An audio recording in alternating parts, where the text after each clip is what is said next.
Bonjour à tout le monde. Bienvenue pour sur cette nouvelle webconférence organisée par Miroir Social en partenariat avec Oasis Consultant et Sextant Expertise. Donc, merci à ces deux cabinets de porter cette rencontre qui va se faire en fait en deux séquences. Là, ce vendredi-là, la première séquence, c'est sur la question des restructurations et donc des modalités alternatives aux restructurations et les conditions d'accompagnement de ceux qui partent et dans les meilleures conditions pour celles et ceux qui partent. Et vendredi prochain, la deuxième session, ça va être sur comment remobiliser ceux qui restent. Donc ça, c'était l'autre partie sur les transformations. En tout cas, aujourd'hui, c'est sur les transformations et les restructurations, excusez-moi, la notion de réduction de coûts, d'effectifs, d'économie et comment ça se traduit dans les plans d'entreprise et comment les élus ils font face et comment aussi les directions des ressources humaines appréhendent la situation. Donc, merci à nos trois intervenants qui vont pouvoir étayer un peu, illustrer un peu les stratégies à l'œuvre face à ces restructurations. Donc, Yvon Maury, vous êtes délégué coordinateur CFDT pour le groupe Schneider Electric. Vanessa Gereb, tu es secrétaire confédéral, non pas confédéral, national, excuse-moi, secrétaire national INSA en charge plus particulièrement de l'emploi. Et Daniel Mazzolini, vous êtes DRH de SKF France. Donc merci à vous trois d'apporter des témoignages sur le terrain. Donc moi globalement, donc je suis Rodolphe Elderlich, je suis le responsable de Miroir Social. Donc je vais avoir le plaisir d'animer cette petite matinée. Et en introduction, simplement moi de mon côté. Au regard de la situation, c'est quelque part un peu symptomatique.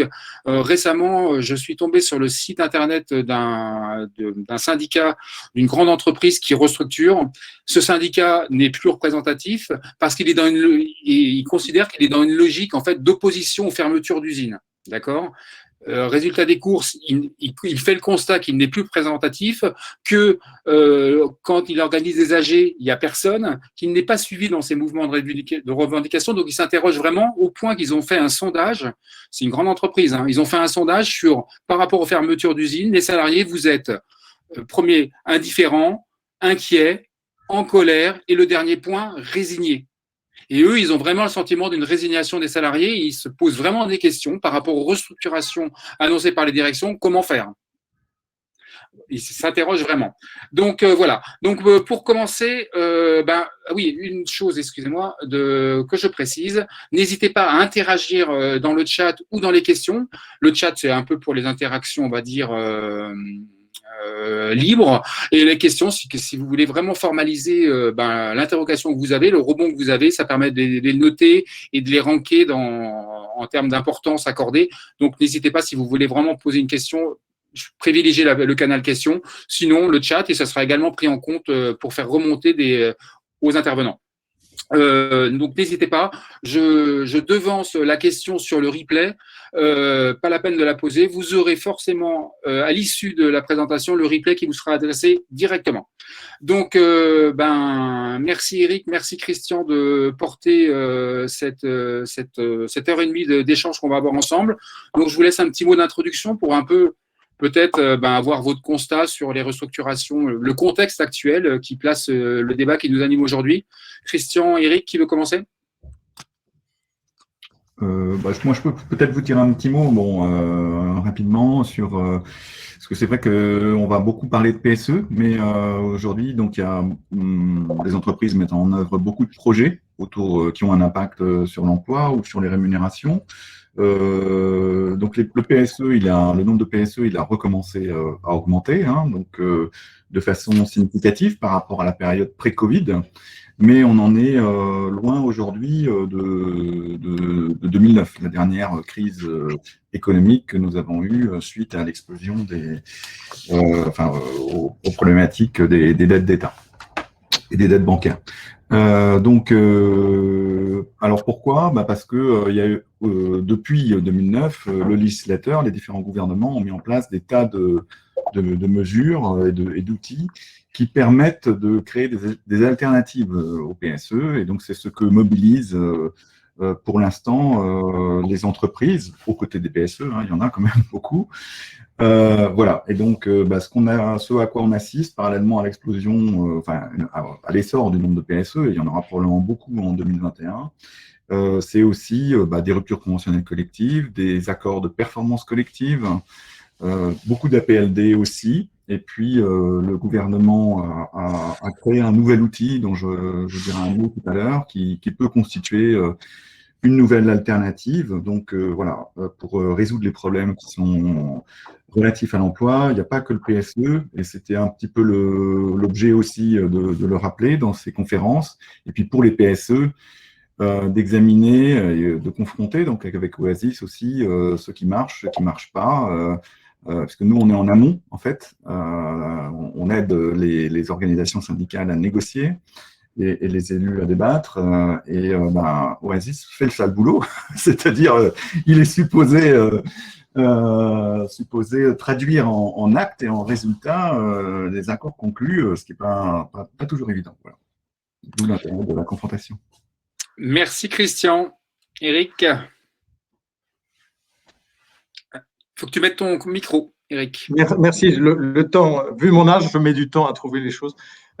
Écoute, voilà, moi je suis peut-être pas ravi, le mot est pas juste parce que ce serait peut-être même choquant, mais intéressé par ce débat lorsque tu nous as fait la proposition.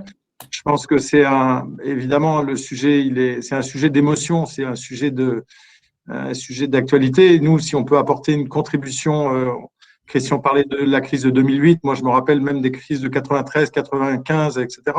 Et donc, et je pense qu'on a des enseignements à tirer du passé, même si cette crise est inédite. C'est quand même la première fois que je vois des secteurs d'activité où de toute façon, il n'y a rien en termes d'offres d'emploi, en termes d'opportunités d'emploi, quelle que soit la bonne volonté des gens au niveau monde entier. Ce n'est pas un bassin d'emploi dont on parle là. Le bassin d'emploi est mondial. Donc, c'est quand même quelque chose d'inédit, sans précédent. Et je trouvais que si on peut, avec les personnes qui écoutent ce webinaire, avoir des idées, des contributions, franchement, c'est intéressant parce qu'il y a beaucoup de fausses idées là-dessus. Et je rejoins Christian là-dessus sur le fait qu'il n'y a pas que les PSE. Les PSE, finalement, on en parle beaucoup parce qu'il y a beaucoup là encore d'émotions, mais il y a beaucoup d'autres outils qui accompagnent les restructurations et qui souvent sont même plus favorables en termes de dialogue social, avec les élus. Je pense à la GEPP, je pense à un certain nombre d'outils. Je m'interroge par contre, et je suis aussi président du Syntec Conseil en évolution professionnelle, et au moment des réformes Macron, il y a eu le lancement de la rupture conventionnelle collective qui était basée sur le volontariat, et il n'y avait aucune mesure d'accompagnement. Et on a vraiment beaucoup agi pour que le congé de mobilité puisse exister. Dans le cadre des APC, par exemple, il n'y a pas de mesure d'accompagnement, sauf si les élus le demandent. Mais naturellement, il n'y a pas de mesure d'accompagnement et je pense qu'il faut additionner, même si aujourd'hui, il y a 2 fois plus de plans sociaux que l'année dernière, ça concerne, je regardais, 70 000 personnes. Alors, c'est énorme, mais finalement, les ruptures conventionnelles individuelles dont on ne parle pas, au quotidien, aujourd'hui, elles diminuent sur la base du volontariat des salariés, du côté des salariés, et je pense, du côté des employeurs, elles s'amplifient. Et c'est de l'ordre de plutôt 50 000 60 000 emplois supprimés par mois. Et relatif à ce que je vous indiquais, 70 000 emplois sur les PSE, là, c'est sur l'année. Vous voyez, il faut. Alors, c'est peut-être intéressant de tirer des enseignements sur ce qu'on va dire sur les PSE, sur les autres mesures, les APC, les PDV, les RCC, etc. Excusez-moi du jargon technique, mais voilà. Donc,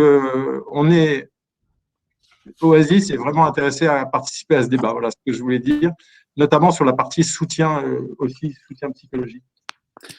Merci Eric. Alors on va séquencer le débat en 2 séquences. La première c'est sur comment on évite les restructurations les plus dures, c'est-à-dire le PSE avec départ contraint. Et la deuxième partie c'est comment on améliore au mieux les départs. Donc Christian, sur cette première séquence, comment on éviter le PSE dur, ce que tu m'expliquais, c'est que toi, tu vois arriver une nouvelle façon, une nouvelle approche du dialogue social de la part des directions des ressources humaines, qui aurait tendance à poser un peu l'objectif en termes d'économie visé au niveau par la direction, et ensuite de laisser les partenaires les cartes pour trouver les outils et le bon équilibrage entre les outils et les attelages entre les outils. C'est un peu ça, Oui. non? Oui, alors c'est un cas que nous avons vécu. Je ne suis pas sûr qu'il soit représentatif, hein. Mais effectivement, c'est des choses qu'on a pu voir. Alors parallèlement, on voit aussi des PSE où il y avait des alternatives qui existaient, qui permettaient d'éviter des ruptures. Et les entreprises y vont quand même parce que c'est l'outil qu'elles connaissent, il est relativement sécurisé et finalement pas si compliqué à mettre en œuvre. Donc je vais peut-être justement articuler mon propos autour de ces exemples, hein, pour montrer que face à une situation, l'entreprise peut choisir différentes voies en fait, hein. Voilà, parce que bon, quand même, ce qu'il faut se dire, c'est que quand le PSE est là, c'est déjà cuit en fait. C'est-à-dire que tout ce qu'on peut espérer, c'est optimiser, c'est-à-dire faire en sorte, par la négociation ou par la discussion, que les conditions de départ soient les meilleures possibles, que ce soit en termes d'indemnisation ou d'accompagnement. Mais voilà, une fois que le coup est lancé, sauf exception, il n'y a pas de retour en arrière, hein. C'est-à-dire que les entreprises ont ouvert une séquence, elles vont jusqu'au bout.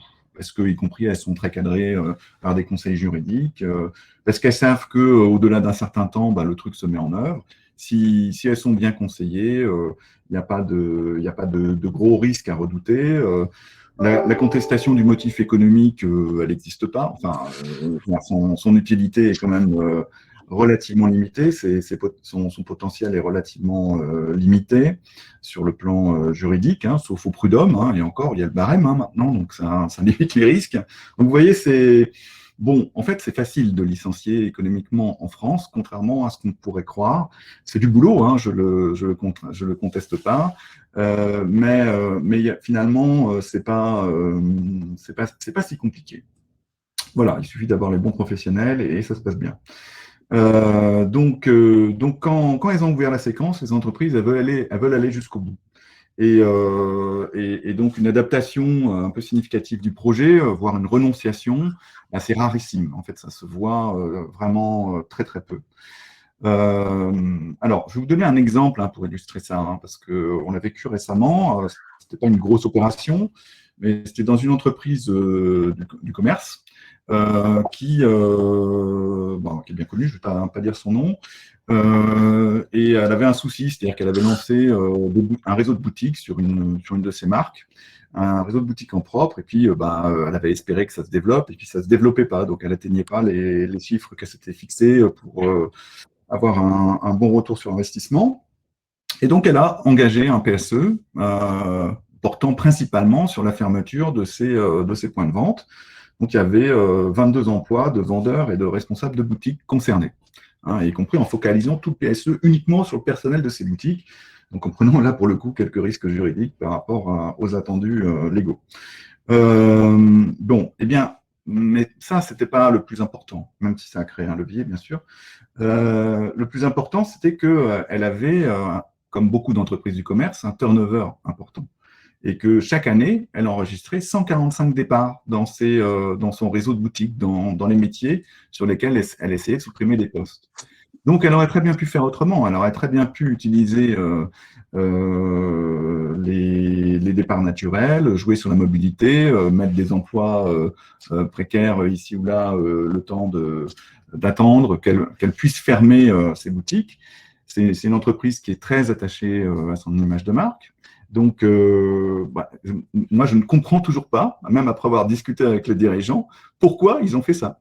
Ça me paraît relativement, enfin, faire un PSE, c'était plus risqué, c'était peut-être moins long, mais c'était plus risqué et beaucoup plus coûteux que de procéder avec des mesures fondées sur les outils de la gestion prévisionnelle de l'emploi et des compétences.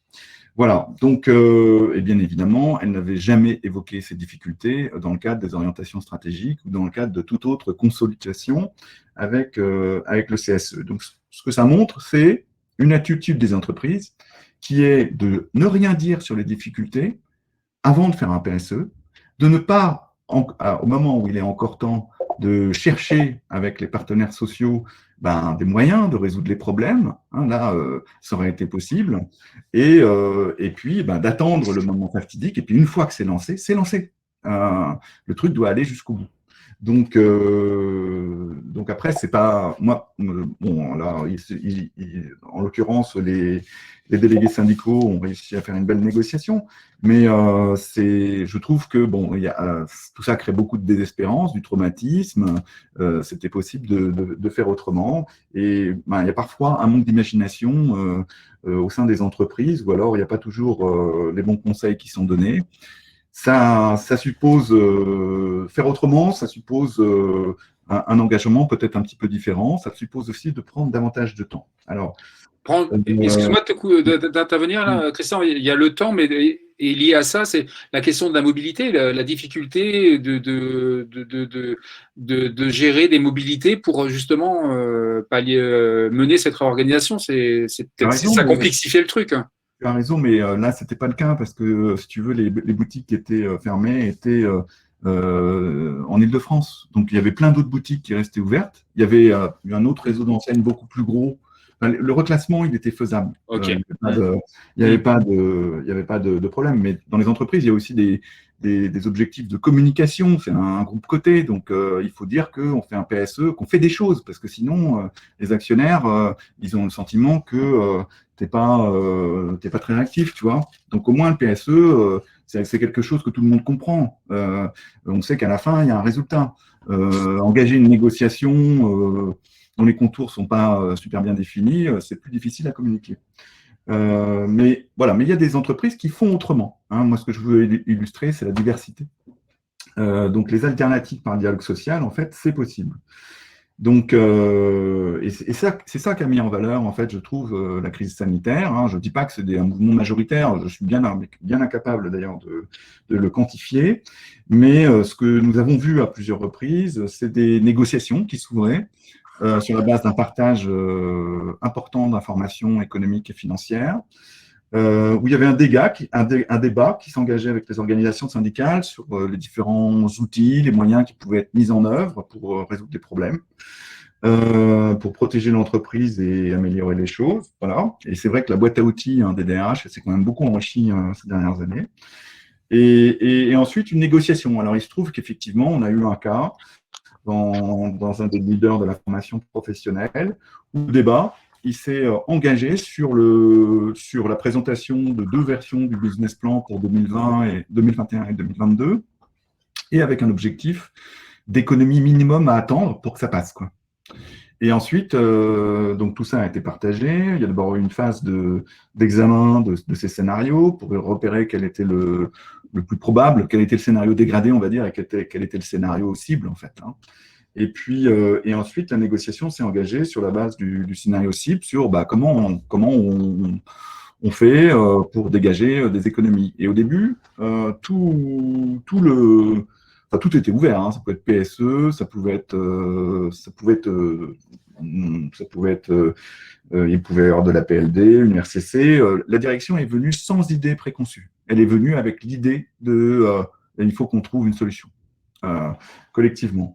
Donc la négociation a duré 4 mois, donc c'est relativement long, beaucoup de réunions, beaucoup de partage d'informations, voilà, des moments de difficulté aussi entre les partenaires sociaux parfois, mais sans qu'il y ait de blocage définitif. Et en définitive, ils sont arrivés à négocier une rupture conventionnelle et un APC pour réduire un peu la rémunération sur l'exercice 2020. Et voilà. Et donc l'intérêt pour l'entreprise, c'est que tout le temps qu'elle y a consacré, et pourtant elle n'était pas si prête que ça, elle n'avait pas trop l'expérience de la négociation, et bon, donc c'était pas si facile que ça. Bon, ils se sont fait aider, mais Mais l'intérêt pour elle, c'était de trouver une solution qui était discutée, partagée, qui crée le moins de traumatisme possible, qui permettait de conserver le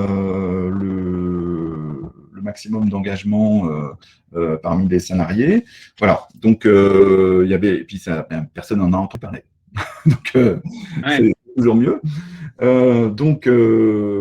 Voilà. Après, la question, mais c'est aussi une question qu'on trouve sur les PSE, c'est comment les organisations syndicales informent les salariés de ce qui se passe pendant ces négociations, comment elles suscitent éventuellement un rapport de force grâce à ça, et surtout comment elles rendent compte de ce qu'elles ont fait en fin de procédure. Parce que là, le danger pour les organisations syndicales, c'est de rester un peu dans leur tour d'ivoire, de concevoir leur rôle comme étant en interaction avec la direction, et puis d'oublier qu'elles représentent des salariés. Alors, elles n'oublient pas, bien sûr, qu'elles font leur boulot, hein, mais ce que je veux dire, c'est que souvent, l'aspect communication pêche, et donc le risque pour elles, mais ça se retrouve aussi sur les PSE, c'est de faire une bonne négociation, et de ne pas pouvoir l'expliquer aux salariés quand les accords sont signés, et de se retrouver avec des salariés qui ne sont en définitive pas contents malgré tout le travail qu'elles auront accompli. Voilà. Voilà, donc, donc moi, j'estime que pour les PSE, il y a un outil en fait qui est à mobiliser avant toute chose. Enfin, il y a un outil de prévention, donc il ne faut pas surestimer, mais c'est la consultation sur les orientations stratégiques. À mon sens, cette consultation, ça devrait être la mère de tout. Et ça ne l'est pas dans les entreprises, pas encore. D'ailleurs, bien souvent, cette consultation n'a pas lieu tous les ans.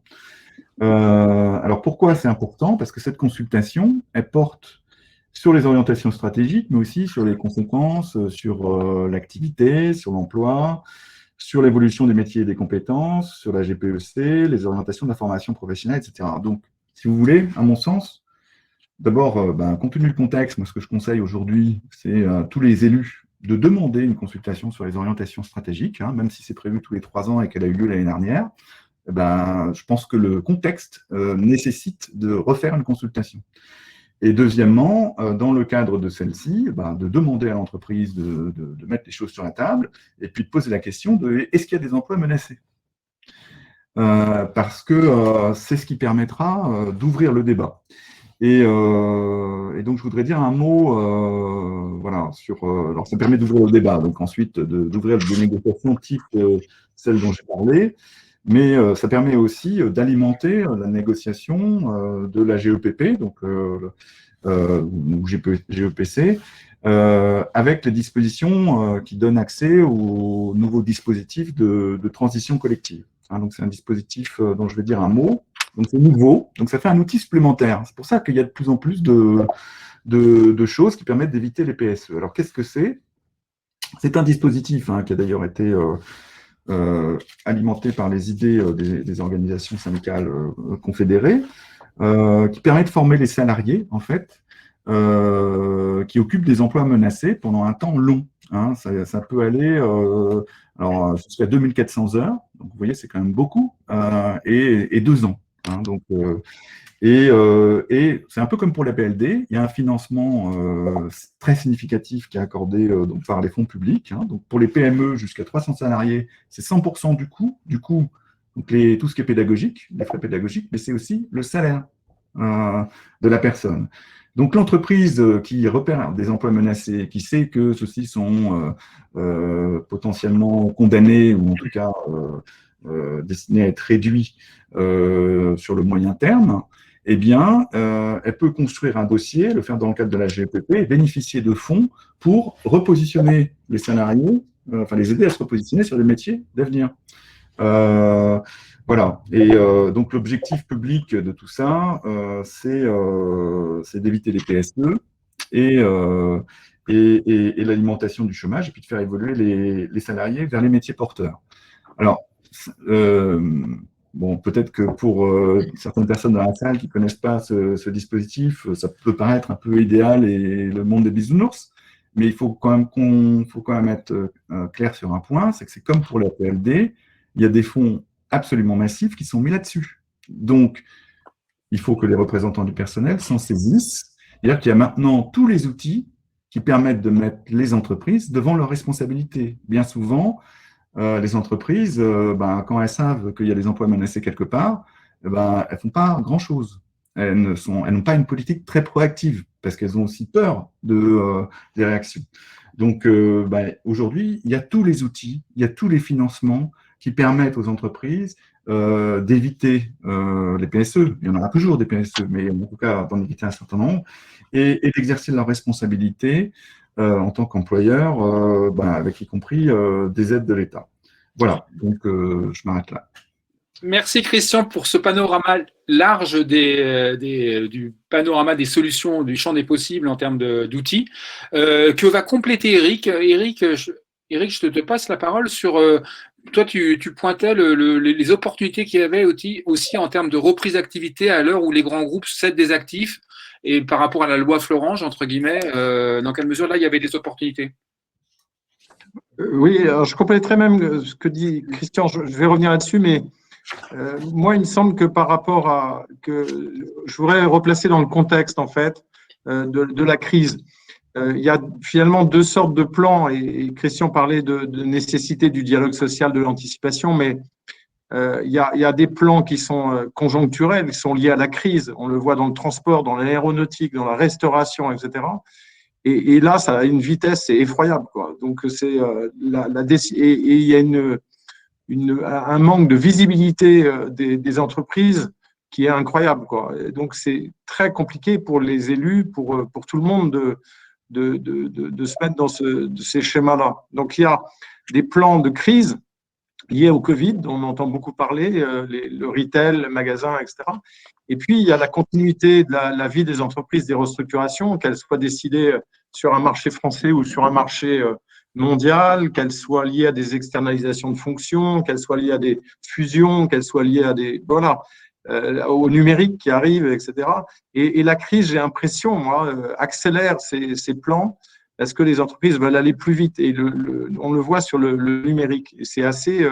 voilà. Et ces deux types de mesures, du coup, les plans vont être un peu différents aussi en fonction des bassins d'emploi. C'est pas la même chose si vous faites un projet en PSE ou au GEPP ou peu importe, qui impacte des mobilités en région parisienne ou dans les Vosges, je suis normand, je vais parler de la Normandie, mais dans des bassins d'emploi assez sinistrés, c'est pas la même chose, les termes des mesures. Et aujourd'hui, revient une mesure, je vois souvent en discutant avec les DRH, qui est liée à soit la loi Florange, soit la revitalisation, qui avait été un peu abandonnée ces dernières années, et qui est, à mon avis, intéressant parce qu'elle participe à la création de richesses sur le territoire par les grands groupes. Il y a quelques années, des sociétés comme Arcelor, Sodi, Saint-Gobain Développement, EDF, Danone, etc., avaient mis en place des moyens pour aider les bassins d'emploi lors de plans sociaux pour essayer de recréer de la richesse, recréer de l'emploi, etc., en aidant les PME. C'était une tellement bonne idée que les gouvernements successifs ont repris l'idée, ont mis une taxe qui s'appelle la taxe sur la revitalisation, qui est grosso modo 2 à 4 fois le SMIC. Et finalement, cet argent a disparu et les entreprises payaient ça comme un impôt en disant, bon, alors je fais mon plan social, mon budget c'est tant, je le mets 2 fois le SMIC et le sujet est suivant, je m'en occupe plus.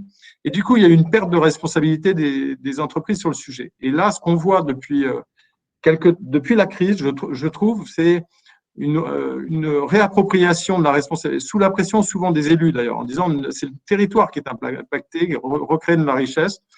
Et donc, soit la loi, à travers la loi Florent, que tout le monde connaît, soit à travers les actions de revitalisation, où il y a une réappropriation des entreprises du sujet, et notamment avec le suivi des élus, des partenaires sociaux, où va l'argent de cette revitalisation. Donc, je voulais rajouter ça par rapport à ce qu'a indiqué Christian. On reparlera peut-être des mesures après plus concrètement d'accompagnement. Là, c'était un peu global. Merci Eric. Ouais, non, mais tu auras l'occasion vraiment de développer les mesures sur la deuxième séquence. Alors, il y a dans le chat, je note, il y a des personnes qui soulignent le nombre d'acronymes que vous prononcez à la volée. Et donc, GEPP, ex-GPEC, etc., etc. Il faudra faire un lexique. Voilà. Vanessa, Christian a parlé de l'information stratégique. Si tu peux nous faire un peu partager ton expérience un peu et ta vue sur l'information stratégique qui en France, toi, je te laisse après développer, tu notes que l'information consultation sur les enjeux stratégiques se borne à en fait à valider les décisions qui sont déjà prises. On ne discute pas des enjeux, quoi. Et cette difficulté à anticiper, dans ton credo, c'est l'anticipation. De toute façon, c'est quelque chose qui est en filigrane de vos interventions respectives, c'est de prendre le temps aussi, de savoir prendre le temps. Donc, Vanessa, sur les enjeux stratégiques, cette capacité d'anticipation qui est un serpent de mer, mais concrètement, dans quelle mesure on est incapable de discuter des enjeux? Merci Rodolphe. Bonjour à ceux qui participent à ce débat. Donc oui, moi j'ai vraiment un credo, c'est l'anticipation sur ce que j'appellerais le dialogue social et économique. Parce qu'on parle beaucoup de dialogue social, on nous met dans une situation dès qu'on a une restructuration, d'accompagner socialement et de limiter la casse sur l'emploi pour les salariés. Mais on a une cause qui est économique et c'est ce que nous présente les directions d'entreprise. Et le souci qu'on a, c'est qu'on arrive, alors quand c'est plus ou moins violent selon l'outil qui est utilisé, parce que ce qu'il faut savoir, c'est qu'on arrive dans une infoconsultation et on a derrière quand même la direction qui, pendant des semaines, voire des mois, a travaillé sur son scénario, en challengeant des différents arbitrages. Donc, ils ont passé des mois à digérer et à ingurgiter une réorganisation. Et ça arrive, réunion numéro 1, hop, on nous donne le scénario avec déjà des choix qui sont actés auparavant, mais on ne sait pas, nous, en tant que représentants du personnel, qu'est-ce qui a été dans la balance, pourquoi, quels ont été les arbitrages, comment ça a été tranché. Donc, tout est fait. Nous, on a simplement, dans les réunions, à accompagner pour limiter la casse. Donc, déjà, c'est assez compliqué parce qu'il y a tout un côté, et Eric le disait en début, on a quand même beaucoup d'émotions et d'affectifs. Parce qu'au-delà de ce qui se passe dans l'entreprise, on a déjà, nous, en tant que représentants du personnel, ce qui nous tombe dessus. Et donc, il faut en prendre connaissance, d'autant plus que dans pas mal d'entreprises, il n'y a pas d'anticipation, il n'y a pas de sujet intermédiaire, il n'y a pas de réunion d'information intermédiaire. Et on a aussi ce boulot qui est non seulement d'être dans les réunions, mais qui est aussi d'aller vers les salariés, vers nos adhérents, pour expliquer. Et tout ça est très difficile. Souvent, donc, on est dans ces réunions avec des documents qui peuvent faire 100, 200, 300 pages, qui expliquent un petit peu leur organisation. Donc, c'est colossal. Donc, on a déjà ce premier problème en fonction de l'outil qui a été utilisé. Ensuite, Christian parlait un levier qui pourrait être pour avoir de l'information au fil de l'eau avant, cette question de la consultation sur les orientations stratégiques. Oui, ça pourrait être un outil, mais en effet, ça n'est pas utilisé. Et du coup, on a la possibilité, avec les dernières évolutions du Code du travail, de ne pouvoir passer par cette information sur la stratégie, les orientations stratégiques de l'entreprise, qui, je le rappelle, nous permettent de lier la formation, la gestion prévisionnelle des emplois et compétences, et donc d'avoir un peu ce lien sur la stratégie de l'entreprise et la conséquence sur les emplois et le business, en fin de compte, aussi de l'entreprise et où on peut aller en termes d'emploi pour les salariés.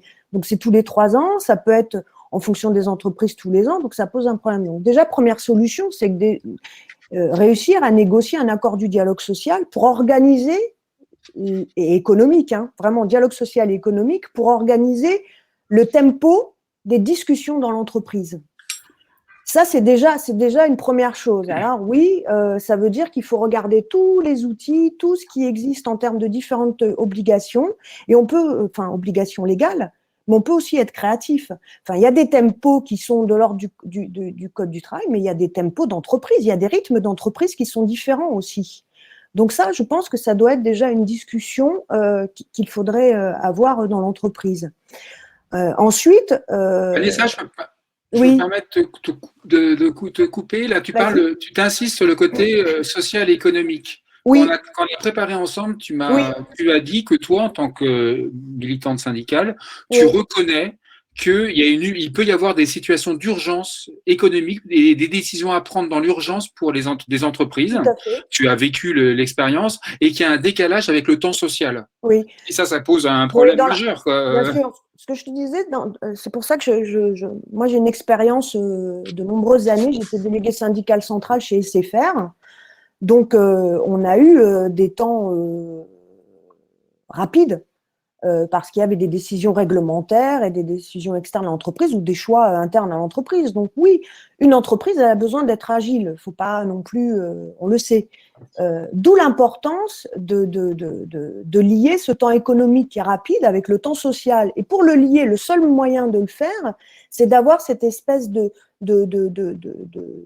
fil rouge vraiment qui doit être dans l'entreprise, de discuter régulièrement avec les représentants du personnel de l'entreprise, la situation économique, parce que sinon ça nous tombe dessus. Ça veut dire quoi? Ça veut dire qu'il faut simplement aussi se saisir de ce sujet. Pourquoi les entreprises n'expliquent pas où en est l'entreprise sur son marché, sur son territoire, par rapport à la concurrence nationale, la concurrence internationale. Ça permet de recadrer les choses. On doit avoir cet échange parce que c'est assez compliqué d'arriver avec des décisions en nous disant oh là là, on a un souci économique, vous les représentants du personnel, vous devez régler les choses. Donc c'est un vrai sujet. Donc, et les entreprises ne le font pas parce qu'il y a aussi ce souci à un moment donné de partager l'information. Et c'est vrai que c'est un poids quand même sur les épaules de représentants du personnel. Donc moi, je ne vous parle pas de cogestion parce que c'est les actionnaires et c'est l'entreprise qui continue à décider. C'est eux qui ont la main sur les décisions. Mais de partage parce que on est certainement des représentants du personnel, mais on est aussi des salariés de l'entreprise. Donc on doit être intéressé à ce qui se passe dans l'entreprise.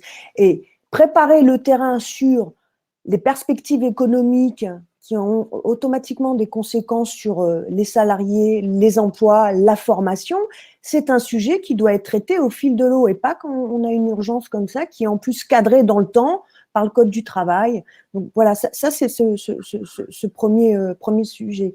Ensuite, il faut qu'il y ait de la pédagogie et de l'information. Parce que quand on est dans une réorganisation, on est là en réunion, mais il faut quand même, effectivement, le disait Christian, on a de l'information, de la communication et de la pédagogie à faire. Même nous, les représentants du personnel, moi je le faisais chez SFR avec mon équipe, tout au long de l'année, on communiquait via un journal en interne sur la marche de l'entreprise, sa concurrence, le contexte réglementaire, pour expliquer aux salariés où on en était. Parce que sur les accords aussi qui étaient signés dans l'entreprise, parce que quand ça nous tombe comme ça aussi sur le coin de la figure, il faut quand même derrière qu'on ait eu le temps de discuter avec les salariés. Donc ça, c'est important aussi, cette communication avec les salariés et cette communication qu'on doit avoir au fil de l'eau avec les directions d'entreprise, d'autant plus que parfois, on a quand même un souci, c'est qu'on discute avec des interlocuteurs dans nos instances qui ne sont pas les décisionnaires, on ne les voit pas, les actionnaires. Enfin, c'est vraiment très compliqué en fonction des directions d'entreprise. Donc oui, moi, je parle d'un SAS avant les réorganisations, un SAS d'information sur l'économie. Je parle d'un dialogue social et économique, de pédagogie, d'information et de communication et de laisser du temps aussi aux représentants du personnel pour pouvoir discuter avec les salariés et les informer. Vanessa, je fais remonter une question de la salle, là, quelqu'un qui pose la question de la BDES.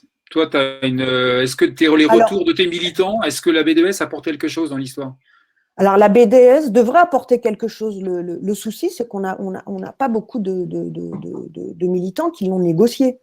Mais c'est un indicateur, c'est un peu le gouvernail, c'est tous les chiffres d'entreprise, c'est un indicateur très important. Donc oui, ça pourrait apporter quelque chose, mais pas que. Ce qui apporte quelque chose, c'est de pouvoir se challenger et discuter avec les représentants de la direction, notamment sur les choix qui sont faits stratégiques sur les entreprises. Quand on a une réorganisation, c'est ce que j'ai vécu aussi, on a des experts qui sont là et qui challengent, qui font des contre-propositions économiques. Elles ne sont pas reprises, elles sont très rarement reprises. Ce n'est pas vrai. Donc là aussi, on a un souci. Donc oui, la BDES, bien sûr, est importante, mais ce n'est pas que ça. C'est aussi vraiment sur, à un moment donné, il y a des choix qui sont faits, soit des choix structurels donc de l'entreprise, soit des choix qui sont dus qui sont des réponses à la conjoncture. Donc, il faut aussi pouvoir se challenger et discuter. Pourquoi est-ce qu'à un moment donné, on n'écoute pas les représentants du personnel qui ont aussi des contre-propositions avec leurs experts qui peuvent éviter l'issue du scénario qui est proposé par la direction. Entendu. Et une autre question qui peut te concerner, enfin après, qui est posée dans la salle, c'est, tu parles, vous m'entendez là? Oui. Ok. Dans un contexte de restructuration et dans le contexte actuel de la crise sanitaire, la difficulté, tu parles de pédagogie. Je vais te donner, et ça sera l'occasion aussi pour toi d'insister, c'est la question que je voulais te poser avant de reprendre celle de la salle, mais de dire, quand une direction commence à jouer la carte de la transparence et de la confiance avec les représentants des salariés sur partager les enjeux et voilà comment on peut traiter la chose au mieux, ça sous-entend en corollaire une responsabilité pour les élus d'accepter de prendre des coups quelque part parce que vous pouvez apporter des mauvaises nouvelles. Et dans ce cadre-là, la question de la salle qui remonte, c'est quid des directions, alors à mon avis ça va pas, quid des directions qui contraignent les OS dans leur capacité à communiquer auprès des salariés dans un contexte actuel où les gens sont en télétravail, où les gens sont, où les outils, il y a des directions qui restent très psychorigides sur les outils et la capacité et sans par rapport à une asymétrie de fait dans les capacités de communiquer auprès des salariés. Donc voilà, je fais un petit package, Vanessa. Alors, il faut partir au départ de comment la direction envisage sa relation avec les partenaires sociaux dans un cadre normal. Est-ce que ce sont des partenaires? Est-ce que c'est des empêcheurs d'avancer? Est-ce que derrière, il y a une certaine confiance, une loyauté dans les échanges? Il y a aussi, déjà, c'est la direction quand même qui a la main. Après, derrière, ce qui est clair, il y a aussi cette responsabilité qu'on peut avoir de partager des mauvaises informations. Mais de toute façon, quand on se retrouve à devoir régler dans le cadre des infoconsultes, des réorganisations d'entreprise, qu'on les valide ou non, hein, on est obligé d'accompagner. Donc, il faut qu'il y ait cet échange. Dans le cadre de la crise, oui, il y a des problèmes, ou même hors crise, on a des directions d'entreprise qui jouent un petit peu au jeu de « oh là là, faut pas trop que ces syndicalistes ils puissent discuter en direct avec les salariés, c'est un danger ». Ouais, sauf que on fait partie des corps intermédiaires et donc dans l'entreprise, on fait partie aussi de ceux qui allons vers les salariés. On est en plus élus par les salariés au niveau des CSE. S'ils nous empêchent de parler avec les salariés, petit 1, ça peut être aussi un danger parce que les salariés se sentent complètement isolés, qu'on soit dans cette période de Covid ou non. Parce que l'information, elle ne peut pas passer que par l'entreprise. Il faut qu'elle passe aussi par le représentant du personnel. Il faut qu'on puisse aussi échanger, qu'on puisse. Ça permet aussi de discuter en direct et d'éviter parfois des situations énormes de crise dans l'entreprise. Donc, oui, ça n'est pas normal en ce moment aussi, pendant la crise Covid, d'avoir réussi très rapidement à régler le problème des outils digitaux pour faire les infoconsultations dans le cadre des réorganisations en visio, et de s'être dit « Ah non, surtout pas, les salariés, les représentants du personnel, il ne faut pas qu'ils puissent communiquer vers les salariés. » Enfin, c'est quand même aberrant. Là, il y a quand même un souci. Donc, pendant des années, on a essayé de discuter du dialogue social digital. Non, alors on est toujours là alors, avec nos tracts. Donc, c'est très bien les tracts. Alors, en termes d'écologie, c'est une chose, mais ça permet aussi le contact interactif avec les salariés. Mais quand même, quand on trouve une solution rapide pour faire des visios, pour qu'on puisse vite passer les réorganisations et qu'on n'est pas capable de permettre aux représentants du personnel de communiquer avec les salariés. Après, c'est en interne dans les entreprises, hein, l'outil. C'est un mail, c'est un intranet. Comme ils veulent, ça peut être tout à fait réglementé. On n'est pas obligé d'envoyer 15 mails par jour aux salariés. D'ailleurs, c'est contre-productif. Mais oui, il y a quand même un souci. Donc après, ça pêche et ça ne fait que faire monter l'angoisse. Parce que je suis désolée, dans cette situation quand même qu'on a en télétravail où tout le monde est isolé, le salarié qui est quand même chez lui en télétravail en se demandant si il va avoir son job, il sait qu'il y a une réorganisation, il n'a pas de contact avec ses représentants du personnel, le CSE, il ne sait pas ce qui se passe, il ne sait pas s'il a une solution en termes de formation, d'emploi. C'est aussi, les directions jouent un jeu dangereux dans ce cas-là, parce que ça crée de l'angoisse pour les salariés. Voilà, donc ça, voilà, vraiment, c'est cette ambiguïté, cette contradiction quand même, d'avoir été capable de vite réunir en visio les représentants du personnel et les représentants du personnel qui ont été quand même très réactifs et concret, parce qu'une réorganisation avec les délais d'infoconsultation qui ont été réduits avec les différentes ordonnances là, par rapport à la crise Covid, bon, il faut quand même remettre un petit peu les choses dans la balance. Donc, je pense que un des sujets aussi en discussion, c'est comment avoir ce contact avec les salariés pour les représentants du personnel en ce moment, mais dans un cadre normal. Ouais, clair. Merci Vanessa. Daniel Mazzolini, donc vous êtes donc DRH de SKF France. Donc on a parlé beaucoup des DRH, donc vous allez pouvoir peut-être rebondir sur ce que vous avez pu entendre. Et donc globalement, merci à vous d'intervenir en tant que DRH. Donc dans un contexte où SKF vous menez des opérations de restructuration sous différentes formes. L'image de la boîte à outils de Christian l'illustre chez vous, illustré chez vous. Vous avez de mémoire, vous avez une GPEC avec un APLD, un PSE avec un APLD, vous avez 3 PSE en cours. Dont un, on en parlera, qui se passe, enfin la plupart de vos restructurations se passent de façon, on va dire, constructive et vous arrivez à négocier. Sur un autre, c'est un peu plus compliqué. Donc, moi, je vous laisse un peu, justement, par rapport à cette différentes formes de réorganisation que vous menez chez SKF, quelle approche, en tant que RH, vous les avez présentées aux représentants des salariés? Oui, bonjour à toutes et à tous. Je parle pas au nom d'une organisation ou d'une association quelconque, mais je représente moi et puis mon entreprise quelque part, puisque je vais l'illustrer par mon entreprise. Je serai plus libre comme ça. Voilà.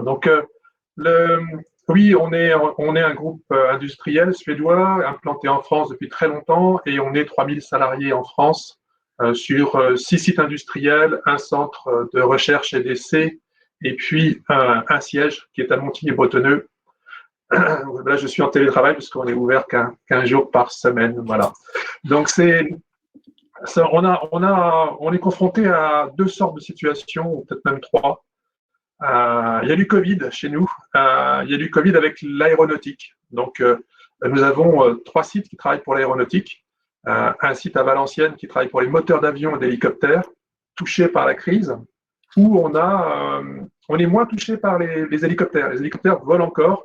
Les avions, il n'y en a pas beaucoup, mais les hélicoptères, ça vole encore. Donc, on a pu là mettre en place un APLD avec un accord d'entreprise. Et puis, on a mis en place également de la GPEC. Parce qu'on est dans une configuration où on est Covid. Là, on est Covid. On a une pyramide d'âge qui nous le permet. Donc, on a adapté l'outil et on va réduire la capacité de travail pendant un certain temps et de façon aussi un petit peu structurelle, mais en la limitant à aucun départ contraint et de la GPEC. Donc ça, c'est pour les moteurs d'avion et d'hélicoptères. Quand on est sur la structure de l'avion, et là on est à Lons-le-Saunier et à Valence, là, vous voyez, on est plus embêté parce que là, c'est Airbus et c'est les manques de peau, on est plutôt sur les gros porteurs que les petits porteurs. Vous savez que la 320 fonctionne du feu de Dieu, la 350, c'est moins bien, et la 380, c'est fini. Donc là, on est plutôt sur l'APLD. L'accord a été conclu sur un PSE d'abord, et ensuite un APLD, enfin, tout ça va en parallèle. Et on est en train de limiter les départs contraints, parce que qui dit PSE ne dit pas forcément départ contraint absolu. Hein. On a une phase de négociation. Et là, je parlais avec la responsable des ressources humaines hier, elle me disait, on est parti d'une centaine de postes et on est maintenant rendu à moins de 30 départs contraints et c'est pas fini. Et on va encore travailler là-dessus avec le volontariat qui est à l'étude. Donc là, on est sur effectivement un PSE, mais avec, on l'espère, une grosse partie de volontariat.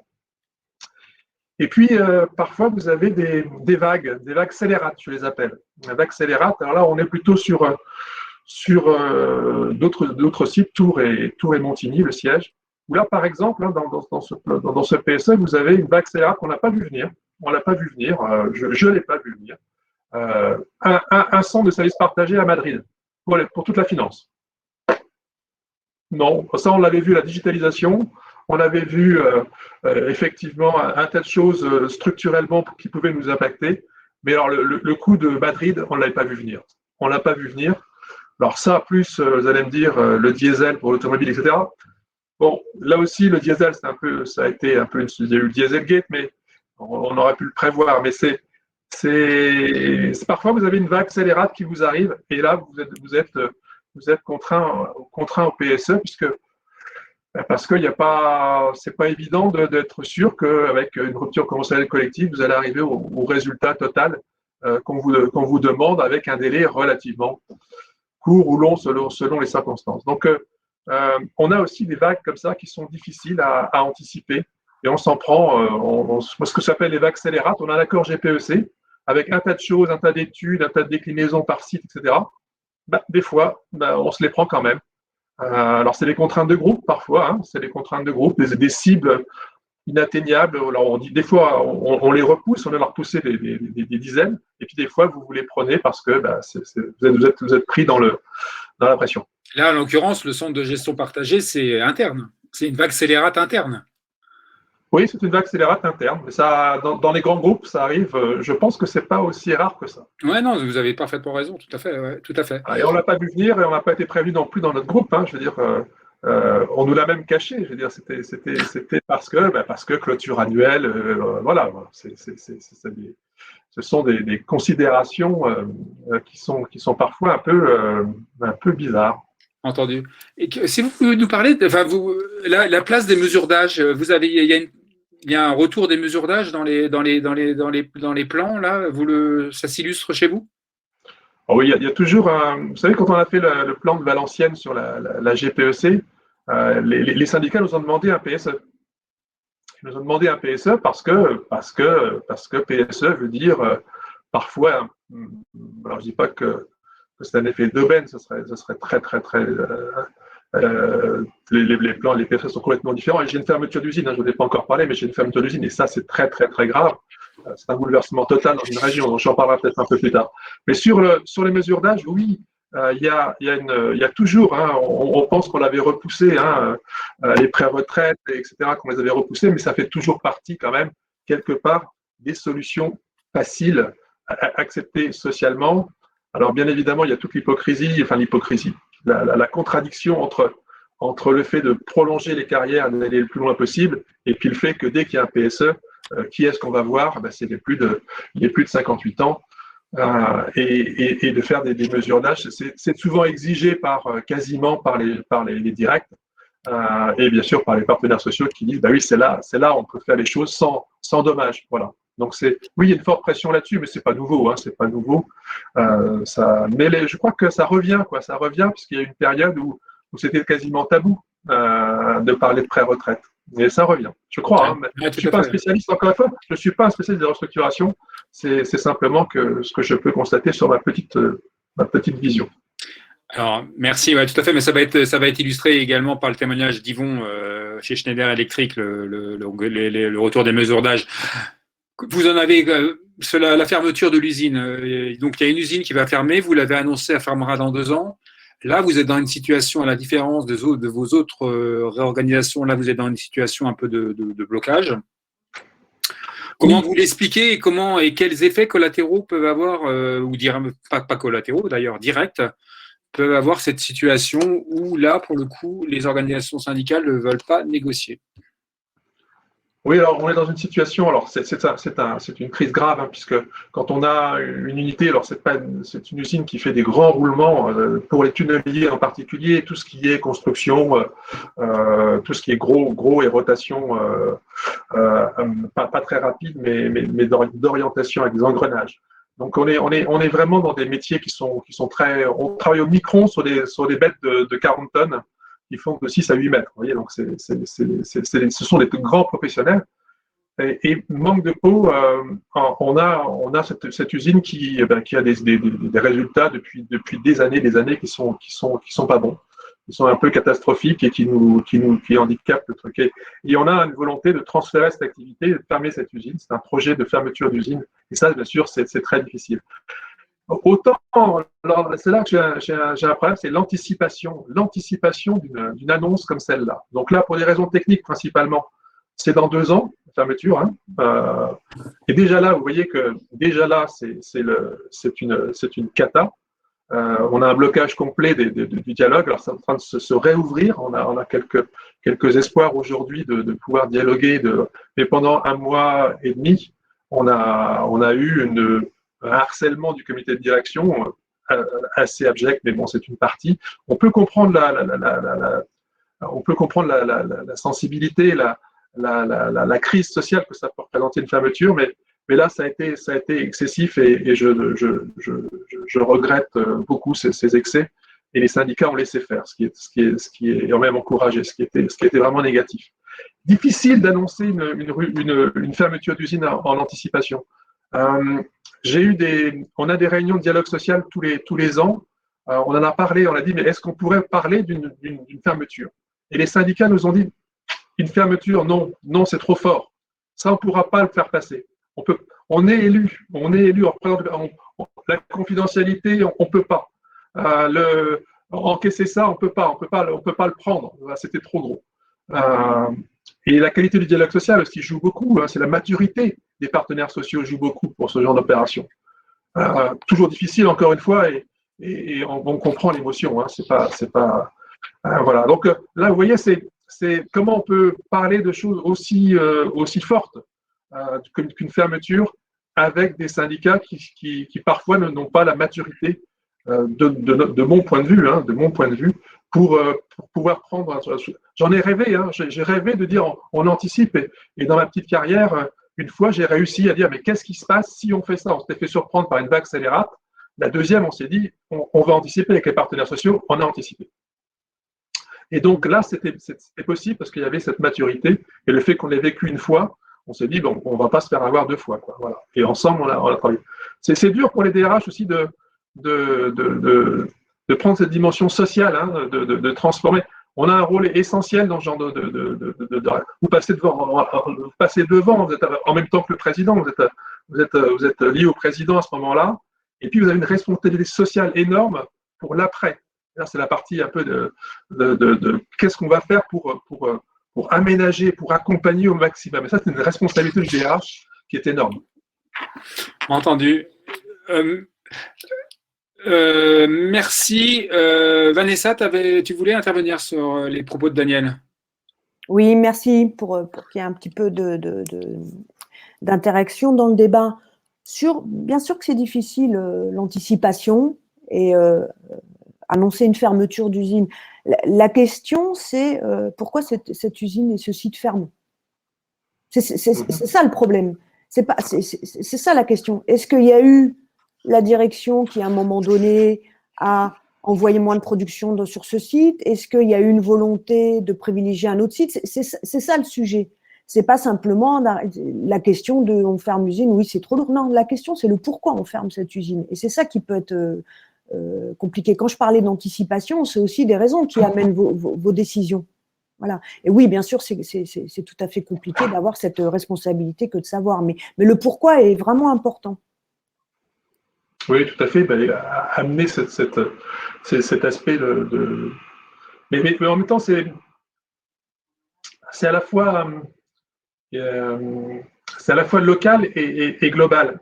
Quand on a une centaine d'usines dans le monde, et que vous dites, ben voilà, j'en ai une à Vallon, est-ce que je la conserve, etc., par rapport à une architecture globale, un décalage vers l'Asie, puisque l'usine travaille aussi pour plus de 50% pour la Chine et l'Asie. Donc, tout ça fait que vous avez des considérations qui sont certes explicables au niveau global, mais quand vous allez approcher les syndicats en disant, écoutez, je décide de regrouper et d'avoir moins de sites en France, en Europe, et d'éliminer à chaque fois, de reconcentrer mon outil industriel sur c'est annoncé, hein, c'est annoncé au niveau du comité de groupe, c'est annoncé au niveau du comité européen, au niveau du comité mondial.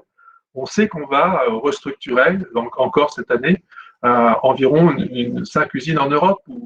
Alors, c'est difficile à expliquer aussi les raisons. On pense toujours qu'on va pouvoir localement arriver à quelque chose, même si parfois la démonstration n'est pas forcément faite par l'histoire. Hein. Donc, c'est pas facile. Hein. Vous avez raison. Il faut expliquer le pourquoi, mais quelquefois c'est pas évident du tout à montrer l'image globale et le fait que les enjeux sont pas locaux, mais sont internationaux en fait.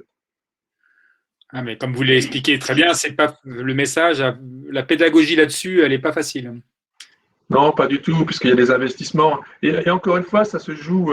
Les investissements, on s'est aussi battu en France pour avoir des investissements sur Avalon. Ça fait des années que je vois des projets présentés, des tailleuses d'engrenages, une tailleuse d'engrenages qui nous manque fortement à Avalon.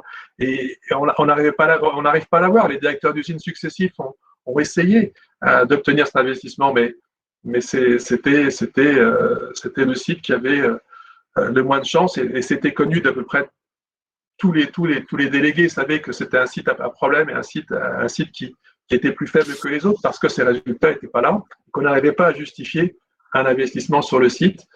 Et après, ça se bloque effectivement et c'est une frustration forte pour les salariés, mais c'est un projet qui est difficile à prendre, mais quand le projet est lancé, c'est parti.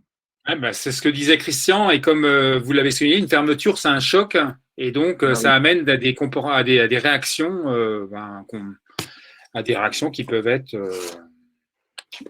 violentes même parfois. Hein. Merci Daniel. Yvon Maury, donc tu es donc le délégué syndical central de CFDT de Schneider Electric. Schneider Electric qui a annoncé en septembre 3 PSE sur des sites, des usines de moyenne tension.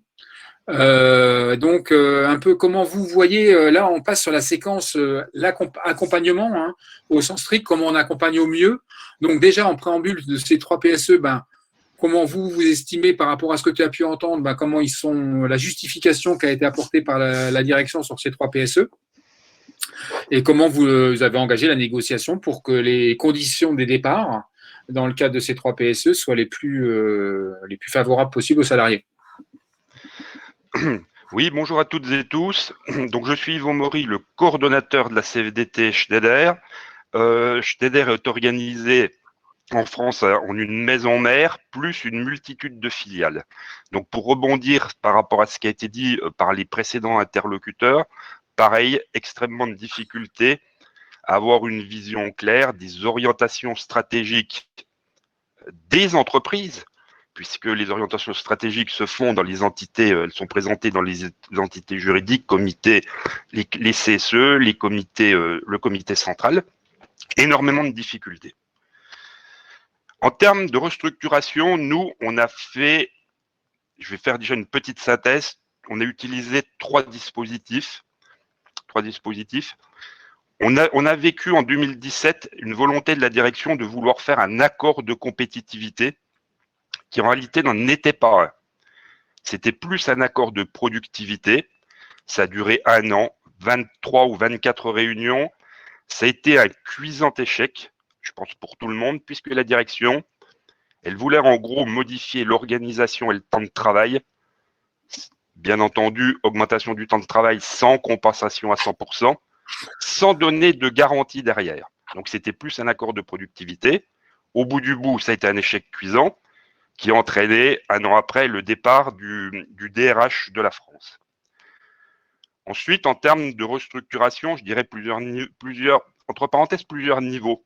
Ça peut se faire chez Schneider et ça se fait chez Schneider via des accords de déclinaison de la GPEC, via des accords de performance collective et via des PSE.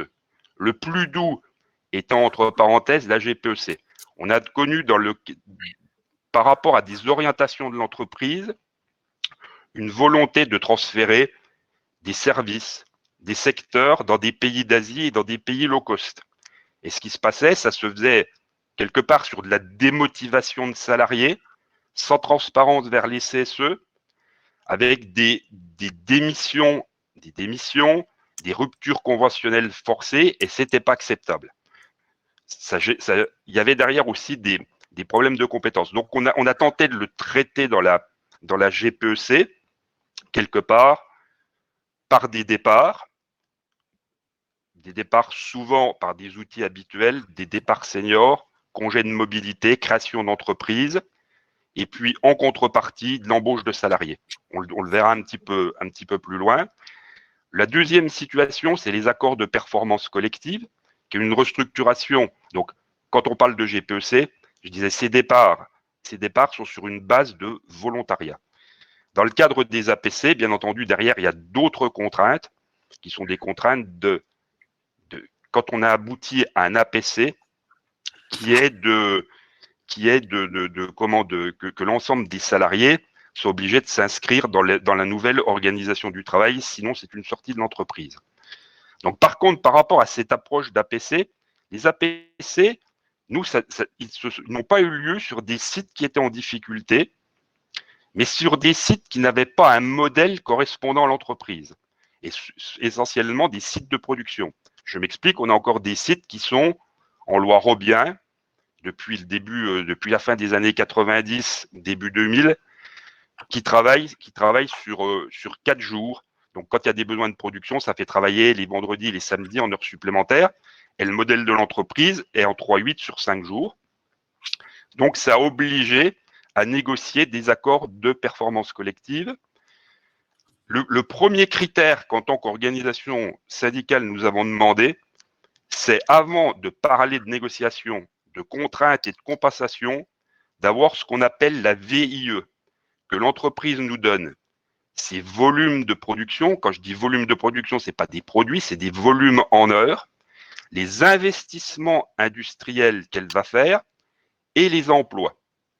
Voilà. Ça, c'est les premiers critères. Et ensuite, on négocie organisation et temps de travail, sachant qu'au bout du bout, les compensations ne seront pas à la hauteur des contraintes la plupart du temps. Et le troisième pavé qui est arrivé concerne les PSE. Au mois de septembre, ont été annoncés 3 PSE dans la moyenne tension. En revenant sur la moyenne tension de Schneider, elle est historique, de par l'entreprise Merlin-Gérin qui était dans la moyenne tension, et en 2010, de l'acquisition de la partie moyenne tension d'Areva. Et depuis 2010, alors ça a permis bien entendu au groupe dans certains pays où on n'était pas implanté, en ayant cette acquisition d'Areva, de pouvoir permettre d'être présent et de se développer sur d'autres activités dans certains pays. Par contre, en France, c'est devenu beaucoup plus compliqué. Je dirais que jusqu'en 2013, il y avait eu des accords avec le gouvernement pour ne pas fermer, pour ne pas restructurer. Mais à partir de 2013, ça a été PSE sur PSE. Certains bassins d'emploi ont connu jusqu'à 3 à 4 PSE consécutifs depuis 7 ans. D'accord. OK. Alors, quelles sont les mesures que vous avez Alors, je reviendrai juste un petit peu sur les mesures. Le temps est compté, Yvon. Alors, mesures sur les raisons économiques, l'entreprise, elle parle d'un niveau de performance. Il s'avère que la moyenne tension, structurellement, n'a pas un niveau de rentabilité correspondant aux autres activités du groupe. Et qui plus est, la rentabilité du groupe demandée augmente régulièrement puisque l'EBITDA à horizon 2022 pour Schneider est de 17%. Donc, par rapport à ces PSE, un écart important entre la vision de la direction et les rapports d'expertise. Tout le monde pense c'est clairement, c'est clair qu'en réalité, si ces entreprises se sont trouvées en difficulté, c'est entre parenthèses parce que les matrices d'allocation ont été changées et que d'autres pays ont pris de la charge. Alors, en attendant, vous les motifs, vous les discutez, vous voulez même les contester, pour autant vous avez négocié. Et le syndicat dont je parlais tout à l'heure en introduction, là, c'était moi, je parlais de la CGT de Schneider Electric, c'est leur message. Donc je rappelle où ils sont vraiment résignés. Ils étaient dans une logique de s'opposer aux fermetures, etc. Et ils se rendent compte que ce combat-là, il est super difficile. Donc vous avez choisi de négocier, hein, ce qui pouvait être négocié. On est d'accord? Tout à fait. Nous, alors, on était il y a 3 PSE, on était présents sur les 3 sites. Donc sur un des sites, nous étions majoritaires, enfin pas majoritaires, on était la seule organisation syndicale. Et puis sur les 2 autres sites, il y avait 4 ou 5 organisations syndicales. Donc, chacun avec ses différents et ses spécificités. Néanmoins, je pense qu'il faut avoir une forme de lucidité. C'est quand on en arrive au PSE, à un moment, on peut toujours faire tout ce que l'on veut pour éviter la fermeture. Ça paraît relativement tardif. Donc nous, on est parti à la CFDT dans 2 choses. C'est déjà, on reçoit bien entendu, quand l'annonce du PSE arrive, c'est les livres 1, le livre 1, les mesures sociales, et le livre 2, les mesures économiques. Toute cette partie est étudiée. Et ce qui était important, c'était pour nous de regarder, bien entendu, de tout mener en parallèle. Les experts ont été mandatés, les experts économiques, mais c'était de regarder les mesures sociales qui seraient les meilleures pour les salariés. Et depuis le début, on a commencé par contre à raisonner sur un point, c'était de se dire il est nécessaire qu'il y ait un socle commun pour les mesures sociales, pour les 3 PSE, mais qui plus est, nous, on a raisonné aussi par rapport à des sites isolés dans des bassins d'emploi sinistrés. Je m'explique, il y a Grenoble, Montpellier et Saumur. Grenoble, il y a des possibilités, même si ça sera compliqué, de reclassement sur le bassin grenoblois dans un emploi dynamique. Le bassin de Saumur et le bassin de Montpellier, pas de site à proximité, donc beaucoup plus de difficultés à se reclasser. Bien entendu, un des dispositifs principaux dans ces PSE pour éviter, en gros, les gros dispositifs, des mesures seniors, entre parenthèses, le reclassement externe classique, le reclassement interne. Concernant les mesures seniors, on a eu une approche et la direction a suivi aussi de ce côté-là en se disant, avec les difficultés qu'on peut avoir, avec les zones sinistrées, bassins d'emploi sinistrés, sites isolés, plus la partie, les impacts du Covid-19, ça sera compliqué, ça risque d'être compliqué en termes de reclassement externe. Donc, concernant les mesures d'âge, on a tenté de faire, entre parenthèses, des dispositifs novateurs. Donc, le premier point du dispositif de mesure d'âge, au bout du bout, quand un salarié part, il est indispensable qu'il soit en retraite à taux plein. Au bout du bout, dans une mesure d'âge, le salarié n'est pas licencié.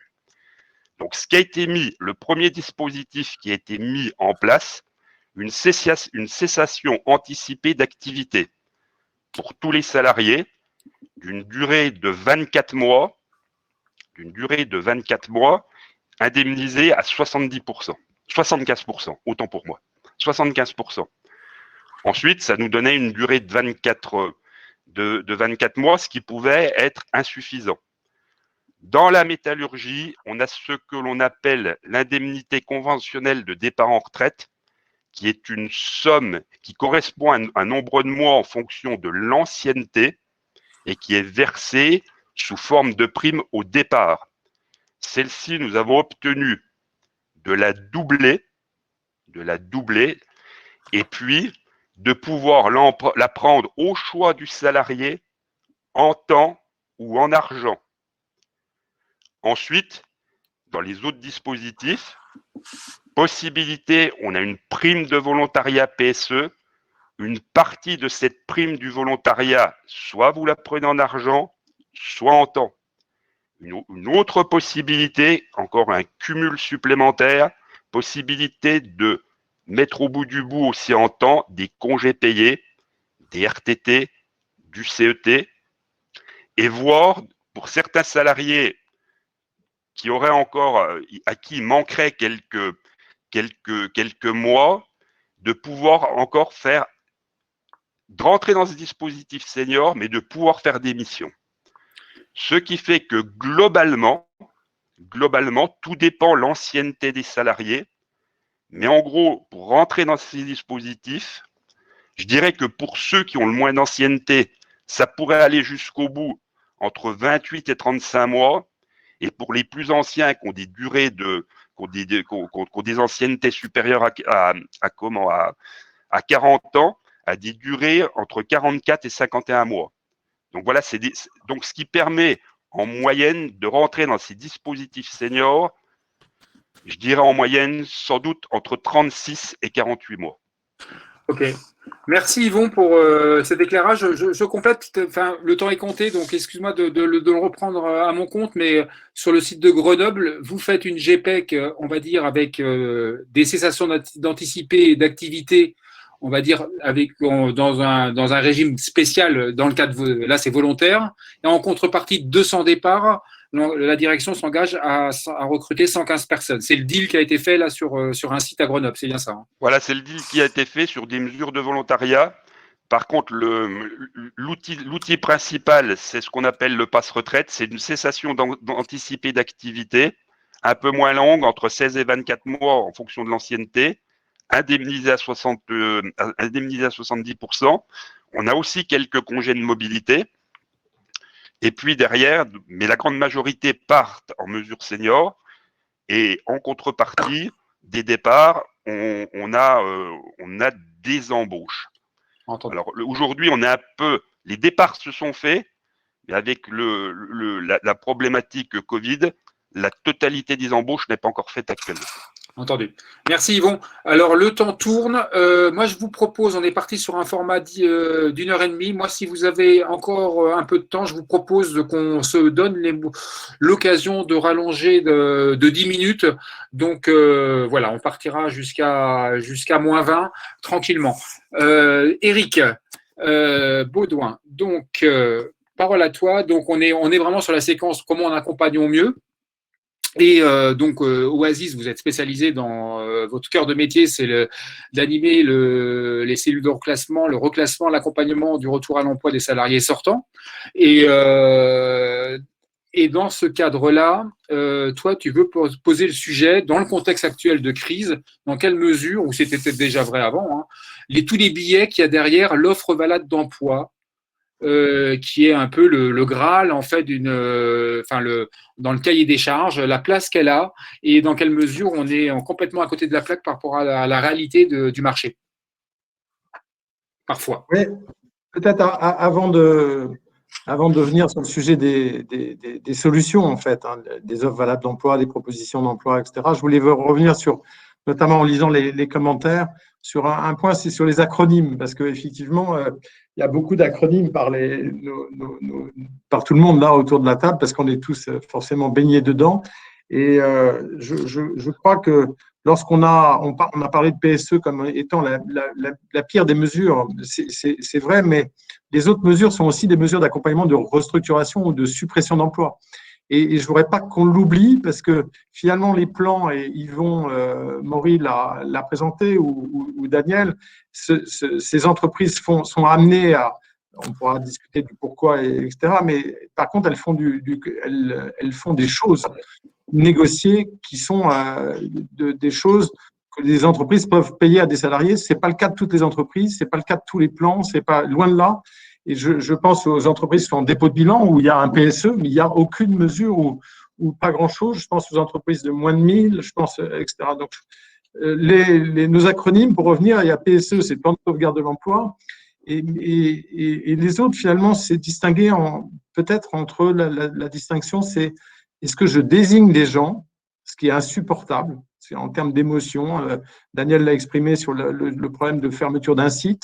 C'est inexplicable. De toute façon, c'est une tellement mauvaise nouvelle que c'est inexplicable. Lorsque c'est pour un individu seul, dans une rupture individuelle, c'est pareil. Et puis, il y a l'idée du volontariat aussi, de se dire, écoutez, face à cette restructuration, je me porte volontaire, soit parce que j'ai un avenir que je peux essayer de construire avec les mesures négociées par les élus, soit parce que j'y crois plus, soit parce que j'ai une pré-retraite. Alors, ce n'est pas des pré-retraites, c'est cessation d'activité anticipée, c'est 2A, ou congé de fin de carrière pour d'autres acronymes. Mais voilà, c'est des solutions qui peuvent être intéressantes, même si on sait qu'il y a aujourd'hui des pertes de savoir-faire, même si on sait qu'il y a des pertes de revenus pour ces gens-là, des pertes de repères aussi, parce que se retrouver en pré-retraite tout seul à la maison, c'est pas, surtout avec le Covid, c'est compliqué.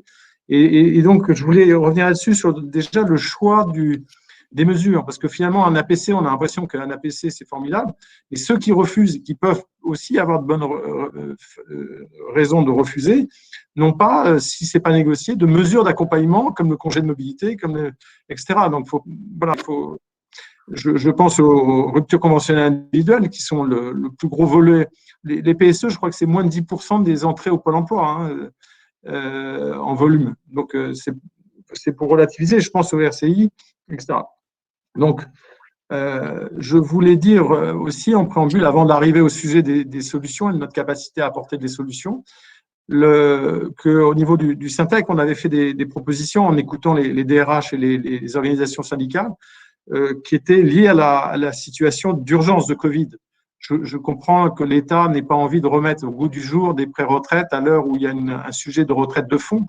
Est-ce qu'il ne serait pas le moment d'aider les entreprises qui sont prêtes à le faire, à les exonérer de charges, à faire des efforts comme le congé de mobilité pour ces C2A et congés de fin de carrière qui sont financés par, d'une part, l'entreprise, d'autre part, par le salarié. Et si on regarde les choses, puisque comme l'a dit Yvon, les gens ne partent pas avec des indemnités de licenciement, mais des indemnités de départ à la retraite. Alors, c'est technique, mais pour faire simple, peut-être que là, il y a des pistes d'urgence. Moi, je ne veux pas rentrer dans un débat politique, mais je pense qu'il y a aujourd'hui sur les plans qui sont liés à la crise, une demande des élus de dire, ou des gens eux-mêmes, de dire, si on pouvait faire des choses pour les seniors, parce que ça va être très compliqué pour eux de rechercher un job.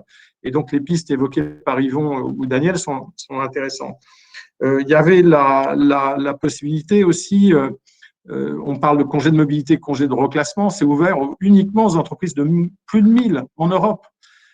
Moi, je vois plein de DRH ou d'élus d'ailleurs, d'entreprises de 300, 500 qui sont des filiales du groupe américain, qui n'ont pas d'autre présence américain, japonais, je ne veux pas pointer du doigt une nation, mais qui pourraient financer des choses et ils sont en incapacité de le faire parce que c'est le CSP. Le CSP, c'est le Pôle emploi, hein, c'est un système, etc. Alors que le congé de reclassement ou le congé de mobilité est dans une situation comme celle du Covid, certainement une des meilleures mesures, puisqu'elle donne du temps au salarié, elle lui donne un cadre de référence.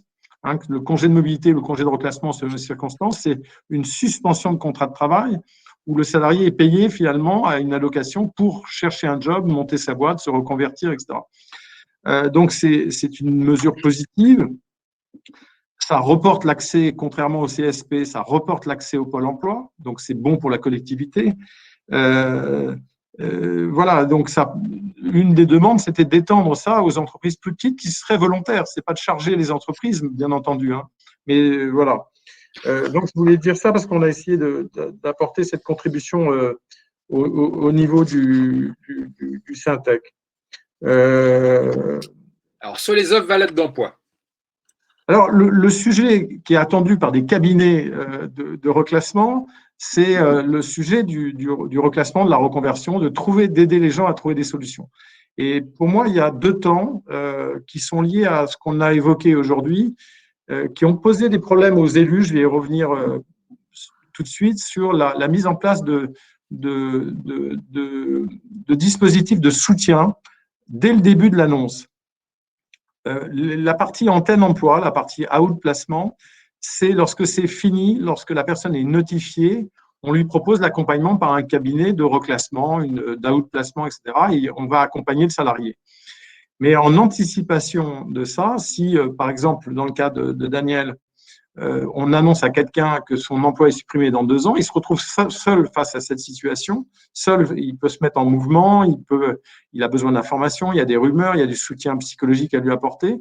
Et c'est la mise en place, pendant les procédures, de points info conseil. Donc souvent, dans le passé, les élus n'étaient pas d'accord sur la mise en place de points info conseil parce que c'était finalement quelque part entériner la décision du projet d'entreprise. Donc, il y avait une espèce de refus.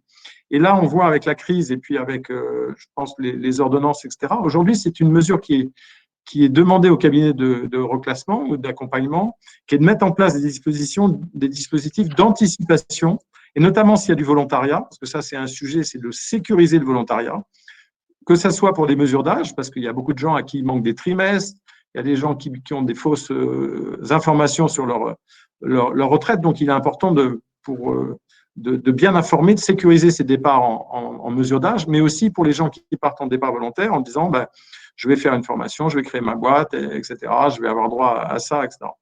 Et donc, la mise en place de points info conseil, c'est énormément développé, et ce qui s'est développé aussi beaucoup, on voit dans les entreprises, c'est la notion de soutien psychologique, et qui s'est considérablement amplifié avec la crise, puisque aujourd'hui, vous vous en doutez, c'est déjà terriblement inquiétant d'être menacé par un licenciement, mais avec le contexte là, et notamment je pense aux seniors au sens de la loi, c'est-à-dire plus de 45 ans, je ne ferai pas de commentaire, mais vous doutez bien que là, l'angoisse est terrible, et donc les élus et les DRH mettent en place des cellules de soutien psychologique, mettent en place des dispositifs, les renforcent, etc. Et ça, c'est un point qui est souvent demandé et qui est un peu, je ne vais pas dire une nouveauté, mais qui est aujourd'hui vraiment un sujet important.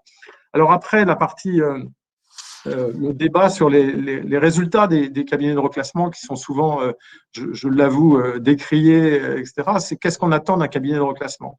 Est-ce qu'on attend uniquement la production d'offres valables d'emploi? C'était un peu le débat sur lequel tu voulais me le lancer. Parce que souvent, dans la rédaction des plans, et parce qu'il y a une exigence de la directe, des élus, des DRH, de dire on paye un cabinet, on veut des résultats, c'est normal, trouver des jobs. Or, en fait, les cabinets de reclassement ont une mission qui est pour moi plus large, qui est d'apporter du soutien, d'équiper les gens, et qui va dépendre, cette mission, et de prospecter le bassin d'emploi. Mais comme l'a dit Yvon tout à l'heure, il y a des bassins d'emploi qui sont on va dire riche, entre guillemets, je le dis avec toute la prudence qui va bien. Il y a aussi des bassins d'emploi, quand vous avez 150 opérateurs à accompagner à 40 km du Mans, qui font le même métier, forcément, ça sature le bassin d'emploi. Donc, on ne peut pas inventer des opportunités d'emploi, d'où les actions parfois de revitalisation. Voilà, donc l'idée pour moi, d'un cabinet et le cahier des charges qui doit être négocié avec les DRH et les élus, et j'aime mieux négocier un cahier des charges avec les élus et la DRH que, comme on le fait de temps en temps, négocier avec un acheteur. Un acheteur, il vous dit, vous ne pouvez pas faire plus court votre antenne d'emploi, mettre moins de gens, c'est pas la peine de passer 1 heure, 1 heure et demie avec les gens, passer 3/4 d'heure. Il n'y a pas d'acheteur autour de la table, donc j'en profite pour me lâcher, mais parfois c'est très sévère pour nous. Et donc, vous avez un cahier des charges, vous avez une antenne d'emploi à faire sur un bassin d'emploi sinistré de 4, 5 mois, 6 mois, parce que soit l'entreprise n'a pas les moyens, soit parce que ça n'a pas été négocié, soit parce que la durée du congé de reclassement a été négociée avec les États-Unis. Le DRH groupe du Monde qui dit au DRH français, c'est combien le congé de reclassement? Le français, il répond, c'est de 4 à 12 mois. Donc l'américain, il répond, c'est OK, très bien, on fait le minimum 4 mois. Mais l'accompagnement de l'antenne d'emploi peut être plus long que le congé de reclassement.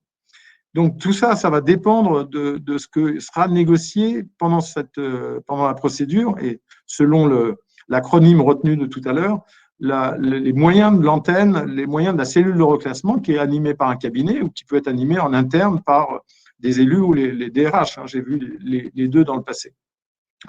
L'objectif, c'est de trouver une solution identifiée. L'objectif des gens qui se mettent autour de la table, c'est de trouver une solution identifiée pour les salariés, qui soit juste. La première des solutions, c'est évidemment celle qu'on espère tous pour les salariés, c'est retrouver un CDI. On retrouve la notion de CDD long, librement accepté par le salarié, parce qu'il pense que c'est une évolution possible. La troisième solution, c'est créer son entreprise. Et du coup, là, on a un travail de validation des projets. Je pense que au sein des antennes emploi, on a à peu près 30%, pour vous donner un repère, dans les projets de départ volontaire, de RCC ou de plan, où les gens sont intéressés par une création d'entreprise, avec des motivations différentes. D'ailleurs, plus jamais de chef, c'est l'occasion qui me donne. J'avais ce projet-là il y a longtemps en tête, j'ai envie de le faire, etc. Donc, voilà, ou la peur de ne pas retrouver un emploi, donc de créer son emploi. Donc, les motivations sont différentes, mais il faut que l'antenne puisse accompagner la personne sur son business plan, sur la crédibilité, le côté durable de ce projet d'entreprise. C'est ce qui est demandé par les commissions de suivi. Donc, la création d'entreprise. Ensuite, il y a le sujet de la reconversion qui peut être intéressant, que ce soit dans les GEPP, gestion prévisionnelle d'emploi et des compétences, ou des PDV, plan de départ volontaire, RCC, rupture conventionnelle collective, PSE, etc. C'est je change de métier. Et aujourd'hui, à 46, 47 ans, on voit beaucoup de gens qui nous disent écoutez, moi, je suis à mi-carrière, 47 ans, et je ne suis pas senior, et il me reste 20 ans à faire, et donc c'est le moment ou jamais. Et j'ai été très surpris des retours des consultants sur justement le terrain en période de crise. C'est quelque chose qui est demandé, c'est-à-dire de dire je ne trouverai pas de job dans les 3, 4 mois, 6 mois qui suivent. Par contre, je vais préparer soit ma création d'entreprise, soit ma reconversion, ma formation, pour être là, présent. C'est un discours qu'on entend beaucoup, hein, je ne le sous-estime pas. Je serai présent là et équipé dans 6 mois, 8 mois à l'issue d'une formation longue, etc. Donc, il faut éviter évidemment les formations parking ou les formations à Libye. C'est pour ça que nous, on reprend les accompagnements à l'issue de la formation pour reprendre les gens. Mais voilà, ça peut être une solution qui est intéressante, qui doit être financée par le plan ou l'accord. Ensuite, vous avez les retraites. On en a parlé avec les exemples d'Yvon, etc., ou les pré-retraites, la solution est là, peut-être pas parfaite, mais elle est là. Et puis, vous avez ce qu'on appelle les offres valables d'emploi. Et effectivement, on va considérer que c'est une solution si, à un moment donné, on a proposé aux salariés une offre dite valable d'emploi, alors qu'elle est souvent, les caractéristiques est souvent négociée avec les partenaires sociaux. C'est une offre qui correspond au projet du salarié ou aux compétences du salarié. C'est une offre qui répond à des critères de distance qui soient raisonnables. Si vous voilà, donc c'est souvent, on parle de kilomètres en région et on parle de temps de travail en région parisienne. Et puis à un niveau de salaire aussi acceptable. Alors, il y a parfois des écarts de salaire entre les grands groupes et les PME et puis après, ça peut dépendre aussi s'il y a des mesures de compensation de salaire dans le plan social, de ce qu'on appelle les allocations temporaires dégressives, etc. Mais voilà, c'est de bâtir ensemble qu'est-ce qui nous paraît raisonnable au niveau de la DRH, des partenaires sociaux et du cabinet par rapport au bassin d'emploi. Et si le salarié refuse sans motif, alors c'est ce qui est négocié une fois, 2 fois, etc., on peut être amené à arrêter l'accompagnement et dire on a trouvé, c'est l'entreprise à travers le cabinet, parce que finalement, on n'est que le bras armé, a proposé des jobs. Le salarié n'en a pas voulu, on ne porte pas de jugement, mais ça devient une solution identifiée. Moi, j'attire l'attention, et c'est pas facile pour moi de le faire, je ne suis pas à la bonne place, mais je me méfie énormément des engagements où on écrit dans le plan social, le cabinet ou l'antenne emploi devra proposer à chaque salarié une offre, 2 offres, 3 offres, 4 offres, etc. Parce que quand vous regardez les textes, d'abord, il y a des secteurs d'activité où c'est irréalisable. J'ai pas d'autres mots, il faut trouver d'autres solutions. Je prends le secteur de la presse, proposer un CDI à un journaliste il n'y a pas d'offre de CDI pour les journalistes. C'est un métier où on démarre par les piges. Je crois qu'il y a des journalistes qui nous écoutent, donc je prends ce risque. Aujourd'hui, proposer des offres valables d'emploi sur une antenne d'emploi qui fait 6 mois, y compris en région parisienne, dans le secteur de la restauration, dans le secteur des transports, etc., c'est faire rêver les gens inutilement et de mettre toute la pression sur le cabinet. On peut les accuser de tous les maux, les cabinets, mais on ne peut pas y arriver. Donc, il faut se mettre autour d'une table pour définir ce qui est réalisable et fixer les objectifs et les pénalités, parce que je crois que tu voulais y venir, Rodolphe, qu'on inflige au cabinet s'il n'a pas fait son boulot. C'est tout à fait normal pour le prestataire et c'est souvent des prolongations de mission jusqu'à atteindre des résultats qui sont, à mon avis, plus efficaces que des paiements de nos honoraires en 2 fois. Je donnais l'exemple, on en parlait, je crois, avec Christian, d'un inspecteur du travail qui m'avait dit, on avait proposé il y a très longtemps, c'était au siècle dernier, mais un paiement des accompagnements en 2 fois, 50% l'adhésion du salarié à l'antenne emploi et 50% au reclassement. Là, tout le monde était content, on disait le cabinet va travailler. En fait, ce qu'avait fait le cabinet, d'après cet inspecteur du travail qui m'avait raconté l'histoire, c'est qu'il avait reçu tous les salariés et fait une espèce de bilan diagnostic avec les salariés pour justifier les 50% d'acompte de ses honoraires.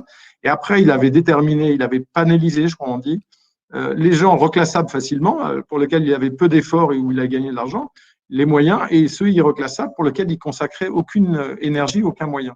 Donc, je pense que je suis convaincu que voilà, il faut être vigilant. Je crois que c'est le rôle des élus. Et la meilleure réponse à ça aujourd'hui, c'est la mise en place de commissions, et ça l'est dans beaucoup de plans, de mise en place de commissions de suivi paritaire où tous les mois on se réunit et où les élus nous disent vous en êtes tous sur monsieur untel, on a telle difficulté, il n'est pas en phase avec le consultant, est-ce qu'on peut changer de consultant, il n'y a pas assez de ceci, etc. Il faudrait vérifier la formation, est-ce que ça débouche sur un emploi, la création d'un tel, etc. Et ça, c'est quelque chose, je vois la différence dans les entreprises où on intervient, où il y a des commissions de suivi qui sont vraiment mises en place régulièrement, qui sont animées par les DRH et par les élus, et ça fonctionne. Parfois, la directe vient, le Pôle emploi, on réunit les partenaires locaux, etc. Et ça, voilà, j'ai peut-être été un peu long, Rodolphe, pardon. Non, mais très bien.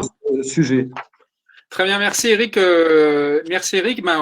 Christian, tu voulais rebondir sur l'offre valable d'emploi et je reprends Eric, quand on a discuté ensemble, Eric, tu me disais, toi, tu verrais l'intérêt que des cabinets d'expertise comme Sextant puissent accompagner les élus également sur la phase pour accompagner les élus sur le suivi des reclassements dans le cadre de la commission. Oui, alors, je ne sais pas si je vais me faire bien voir des DRH, mais en fait, c'est une idée qui m'a été suggérée par un DRH qui dit finalement les experts aussi aident les élus qui sont. Et je crois qu'il y a une auditrice qui a dit je ne suis pas accompagné, etc. C'est compliqué de négocier par rapport à une DRH. Les experts ont un rôle de pédagogie, de capitalisation d'expérience dans la négociation des plans et apportent une vigilance, une exigence et apportent des solutions intéressantes et un regard sur ce qui marche pas, il n'y a aucun doute. Par contre, je regrette, ou ce DRH regrettait, de ne plus les voir après dans les commissions de suivi parce que peut-être c'est pas négocié, j'en sais rien, alors qu'ils pourraient être contributifs et assurer le suivi de leurs recommandations. Voilà l'idée. Christian, là-dessus, sur l'offre valable d'emploi, ce que disait Eric, et sur votre implication potentielle dans les commissions. Micro, Christian. Voilà, excusez-moi. Oui, quand on intervient donc en conseil aux organisations syndicales ou aux élus sur ces procédures, on fait des tas de choses. La première d'entre elles, c'est d'aider à créer un rapport de force, parce que sans ça, pour négocier, c'est pas la peine. La deuxième, c'est qu'on va chercher de l'information. La troisième, c'est qu'on donne des conseils, effectivement, sur les mesures et comment les adapter aux caractéristiques des populations concernées et des bassins d'emploi. Moi, je suis tout à fait d'accord sur le fait que toutes les mesures, il n'y a pas de plan social idéal, hein, ça dépend de la population qui est visée et du contexte. Mais c'est vrai que nous, sur les offres valables d'emploi, on pousse à ce qu'il y ait des engagements de résultats. Parce qu'on voit trop de PSE qui, au moins dans leur phase initiale, c'est uniquement des engagements moyens et l'engagement du cabinet consiste à proposer à chaque salarié concerné d'entrer au moins dans un processus de recrutement. Hein. C'est-à-dire que l'engagement, c'est de transférer une offre d'emploi. Mais ce n'est pas exactement la même chose, c'est que d'aider le salarié à trouver un emploi. C'est pas pareil. Un emploi dont la concrétisation ne dépend plus que de la signature du salarié. Voilà, donc je conçois que ça puisse, cet objectif de résultat, Eric puisse ne pas le partager compte tenu aussi du contexte ou de certaines particularités. Donc dans ces cas-là, c'est sûr que si c'est impossible, il vaut mieux le savoir avant et trouver des alternatives. Mais ce qu'on voit dans les plans, c'est aussi des indemnités complémentaires quand les engagements de résultats ne sont pas atteints pour les salariés. Et c'est vrai que je dirais que aujourd'hui, autant d'ailleurs le dialogue avec les cabinets de reclassement, il y en a très peu pendant les procédures, avec nous bien sûr, et puis aussi avec les représentants du personnel. C'est surtout un dialogue qui s'est établi entre l'entreprise et le cabinet. Et en aval, c'est-à-dire une fois que l'avis du CSE est rendu, ou que l'accord est conclu, eh bien nous, on n'est plus présents, c'est vrai. Alors d'abord parce que ce n'est pas prévu par la loi, et que les entreprises n'ont pas forcément envie de continuer à nous avoir dans les pattes et de nous payer des honoraires. Mais bon, je pense que c'est aussi une habitude qui a été prise. C'est vrai qu'on pourrait avoir un apport pour faire en sorte que les commissions de suivi fonctionnent. Nous, c'est souvent un point sur lequel on insiste dans les conseils qu'on donne, parce que je ne vous cache pas que ce sont quand même des procédures de négociation qui sont assez exigeantes, qui sont assez éprouvantes émotionnellement, bien souvent pour les représentants du personnel. Et quand ils sont enfin arrivés au bout, à avoir trouvé un accord, avec parfois quand même des périodes de tension psychologique qui peuvent être très élevées, eh bien, il y a parfois un petit peu d'énergie sur accompagner, faire le suivi de ce qu'on a négocié dans le temps. Et bon, c'est vrai pour d'autres types d'accords d'ailleurs. Et or, c'est important parce que c'est là où on vérifie que les engagements sont tenus. Et puis c'est là aussi où on résout les cas un peu compliqués qui ne rentrent pas dans les cases en fait.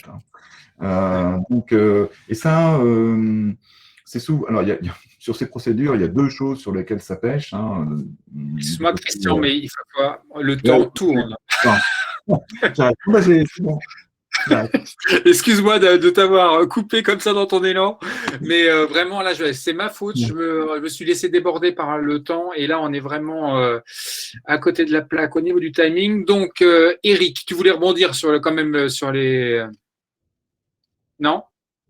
Micro. Oui, je n'ai pas peur des engagements d'un cabinet. Je ne parle pas d'Oasis particulièrement, mais d'un cabinet qui doit prendre des engagements, comme le dit Christian, de résultats et des engagements. Il faut qu'il ait les moyens de mettre en place des choses. Et par exemple, si sur une antenne emploi de 9-12 mois en région parisienne, si on n'atteint pas des solutions identifiées telles que j'en parlais, il est normal qu'on soit pénalisé d'une façon ou d'une autre, sachant que notre fonctionnement vient essentiellement du bouche à oreille, de notre réputation. C'est un métier qui est quand même très regardé par les élus, par les DRH, par les acheteurs, par l'inspection du travail, par les directs, etc. Donc, quand vous faites de la soupe une fois ou deux, ça se sait assez vite au passage. Mais moi, je ne fuis pas c'est un débat peut-être technique, le côté solution-engagement qu'évoque Christian. Par contre, je me méfie de la démagogie sur les promesses d'offres valables d'emploi. Et notamment, vous en trouvez des plans où il y a 3 offres d'emploi qui doivent être proposées à chaque salarié, voilà, avec une définition, et puis 5 pour les plus de 50 ans ou les plus fragiles, etc. Donc, moi, je veux bien, mais il faut que ça soit réalisable derrière. Donc, voilà, je disais attention à la démagogie sur ces projets-là. Par contre, il faut, oui, une vraie exigence sur les résultats et une mesure ne serait-ce que du soutien. Hein. Combien de personnes on a vu cette semaine ou ce mois-ci? Parce que et on le voit en période de Covid, les gens craquent. Ils sont seuls chez eux, c'est l'isolement. Et ça, c'est difficile à mesurer, mais on peut faire des enquêtes qualité, la commission de suivi peut demander au cabinet, vous les avez vus quand les gens en visio peut-être, mais vous les avez vus quand? Donnez-moi des traces. Alors, en respectant bien sûr la confidentialité. Pardon. Je voulais revenir, moi, sur un sujet… Eric, là, je pense qu'on va… Oui, parce que là, il est moins quart, le temps… Vas-y, amorce ce que tu voulais dire. Non, mais j'ai trouvé intéressant l'intervention, enfin particulièrement disons sur la partie financière versus, pour les élus, c'est compliqué, je pense, et pour les DRH aussi, soit on verse un complément d'indemnité de licenciement, et c'est ce qui est demandé par les gens. En réalité, ils se méfient tout ce qui est reclassement, tel emploi, formation, aide à la… On verra plus tard. Les gens préfèrent demander aux élus, vous m'avez négocié combien en plus? Et les élus savent très bien que c'est le complément qui va être ce qu'on appelle les mesures actives, qui vont être dans l'efficacité et pour le collectif de l'entreprise et pour le bassin d'emploi. Et je trouve que une bonne mesure, c'est la durée du congé de reclassement. Parce que si une entreprise veut mettre 3 mois de plus en indemnité de licenciement et que les élus soient d'accord, moi, je trouve que c'est plus positif de mettre 3 mois de plus de congé de reclassement, notamment si c'est exonéré de charges sociales, quitte, si le salarié a retrouvé un job avant, de lui donner une partie ou la totalité de cette somme. Alors, voilà, je voulais revenir sur cette mesure qui est… voilà, je suis à la disposition de quiconque pour en parler. Pardon. Non, mais écoute, j'ai bien fait, parce que comme ça, tu fais la transition qui va être un peu à l'arrache sur que je voulais faire auprès de Vanessa, Daniel et Yvon sur la difficulté qu'il y avait dans le package de départ à valoriser justement la partie formation, la partie congé de reclassement par rapport à l'indemnité financière directe. Très rapidement, je sais, désolé, c'est réducteur, mais Vanessa, Yvon et Daniel là-dessus, avant le mot de conclusion de nos partenaires. Vanessa. Ça va être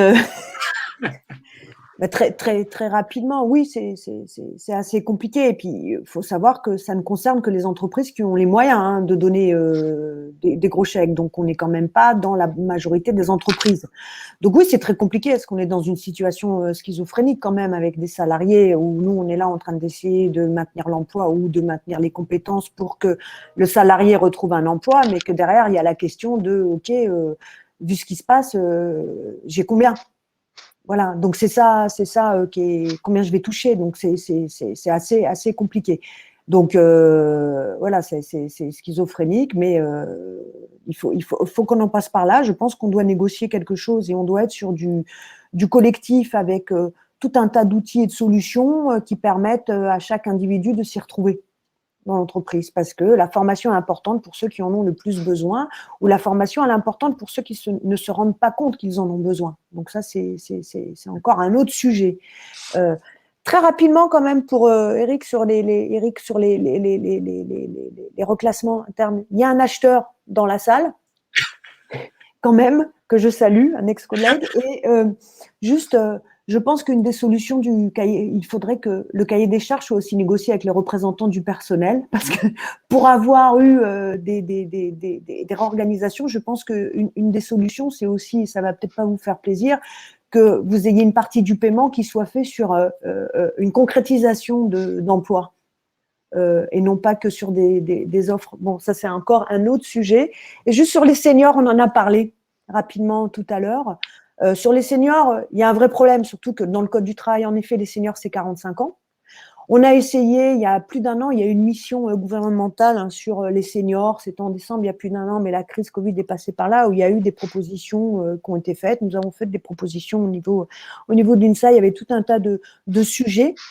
Notamment sur du tutorat, aussi de voir comment on pouvait partir de façon anticipée. Mais en effet, le débat actuel sur l'âge de retraite, la retraite, travailler plus, donc n'a pas permis qu'on puisse avancer sur ces sujets-là. Mais il y a des vraies questions autour des seniors, il y a des vraies questions autour des jeunes. Enfin voilà, donc on est un peu en ce moment dans une situation politique générale qui est un peu compliquée pour aborder et essayer de creuser sur cette histoire de seniors pour avoir des réponses de nos législateurs sur ce sujet-là. Mais il y a des choses à faire, il y a des propositions qui ont été faites.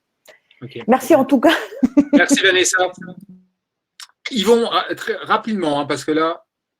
Rapidement, par rapport aux mesures des PSE, comme le disait tout le monde, les salariés attendent souvent le gros chèque. Il faut être très vigilant là-dessus parce que quel que soit le montant du chèque qui ne permettra pas obligatoirement de vivre un certain nombre d'années, il y a tout le traitement social, fiscal. Il faut aussi, même si c'est la demande des salariés, se pencher sur tous les autres dispositifs, sachant qui plus est que la directe sera extrêmement sensible à tout ce qui est mesure de reclassement pour éviter le maximum de licenciements secs et de gens qui restent sur le carreau. Et je pense que aussi bien les salariés que l'entreprise, que les organisations syndicales, c'est au moins des points qu'elles partagent, qu'il y ait le moins de salariés qui restent sur le carreau. Merci Yvon. Daniel?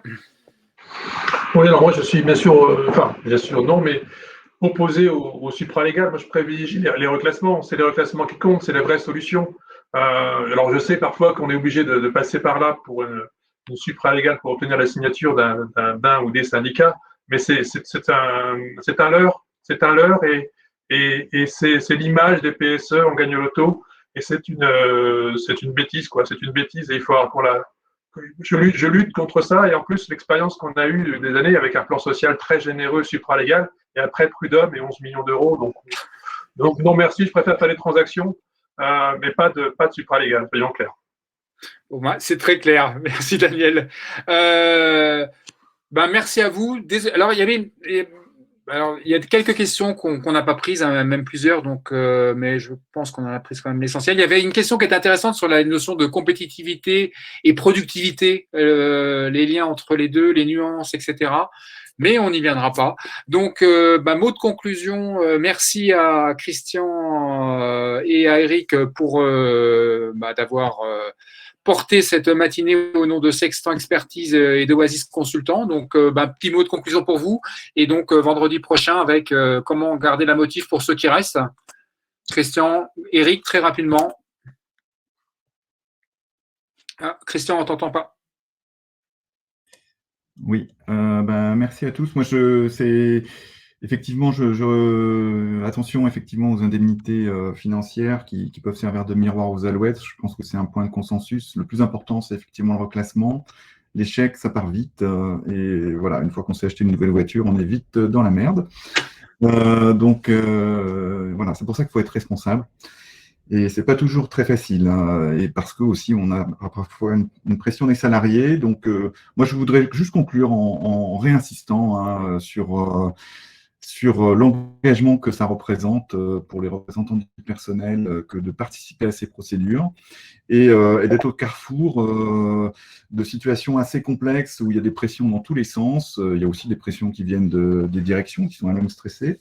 Voilà, et moi je trouve que ces fonctions-là, qui sont particulièrement visibles dans le cadre des PSE, mais qui existent dans bien d'autres contextes, ne sont pas assez reconnues et voilà, pour les représentants du personnel, ils jouent un rôle vraiment important dans les phases de transformation que traversent ces entreprises, et c'est dommage. Voilà.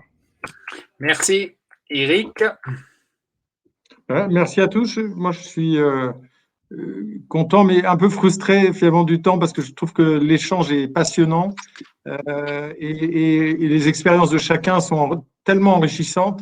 Moi, j'ai entendu ce matin quand même des choses sur la nécessité, et moi, je fais ce métier-là depuis 85, donc je suis un peu un vieux dinosaure de la profession, mais je trouve que depuis ces années, quand même, on a capitalisé sur un des premiers points qui était le pourquoi, pas le comment avec les élus, mais le pourquoi on le fait. Alors, le Covid nous oblige évidemment, le pourquoi il est parfois plus simple, malheureusement, mais sur des projets de réorganisation industrielle notamment, ou d'externalisation, etc., le pourquoi est un moment très important pour les IRP, pour les élus, mais aussi un groupement qui a été oublié, qui ne va pas être oublié la semaine prochaine, c'est les managers.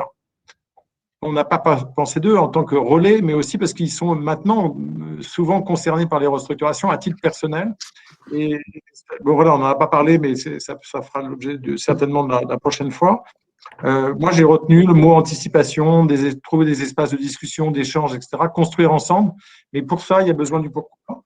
J'ai entendu des boîtes à outils qui aujourd'hui nécessitent peut-être du soutien de la part de l'État encore plus, sans que ça coûte cher forcément, peut-être plus pragmatique. Je suis un peu dur là, mais malgré les efforts qu'a fait l'État sur sur le chômage partiel, etc. Et puis, voilà, cette distinction et le besoin d'avoir des engagements des cabinets. J'ai bien entendu le message. Je voudrais juste dire qu'avant la crise, au niveau du Syntec, on mesure le temps de reclassement par exemple, des cadres confiés au cabinet d'outplacement. C'est un repère. Et on parlait de plein emploi des cadres avant la crise. Je ne sais pas si vous vous rappelez de ça, il n'y a pas si longtemps, c'était avant le mois de mars l'année dernière. On parlait de plein emploi des cadres. Et en réalité, au niveau du Syntec, on mettait 8 mois et demi, quel que soit le cabinet, à peu près à reclasser quelqu'un qu'on nous confiait. En zone plutôt urbaine, etc. Mais enfin, tout cabinet confondu, région Paris, quel que soit l'âge.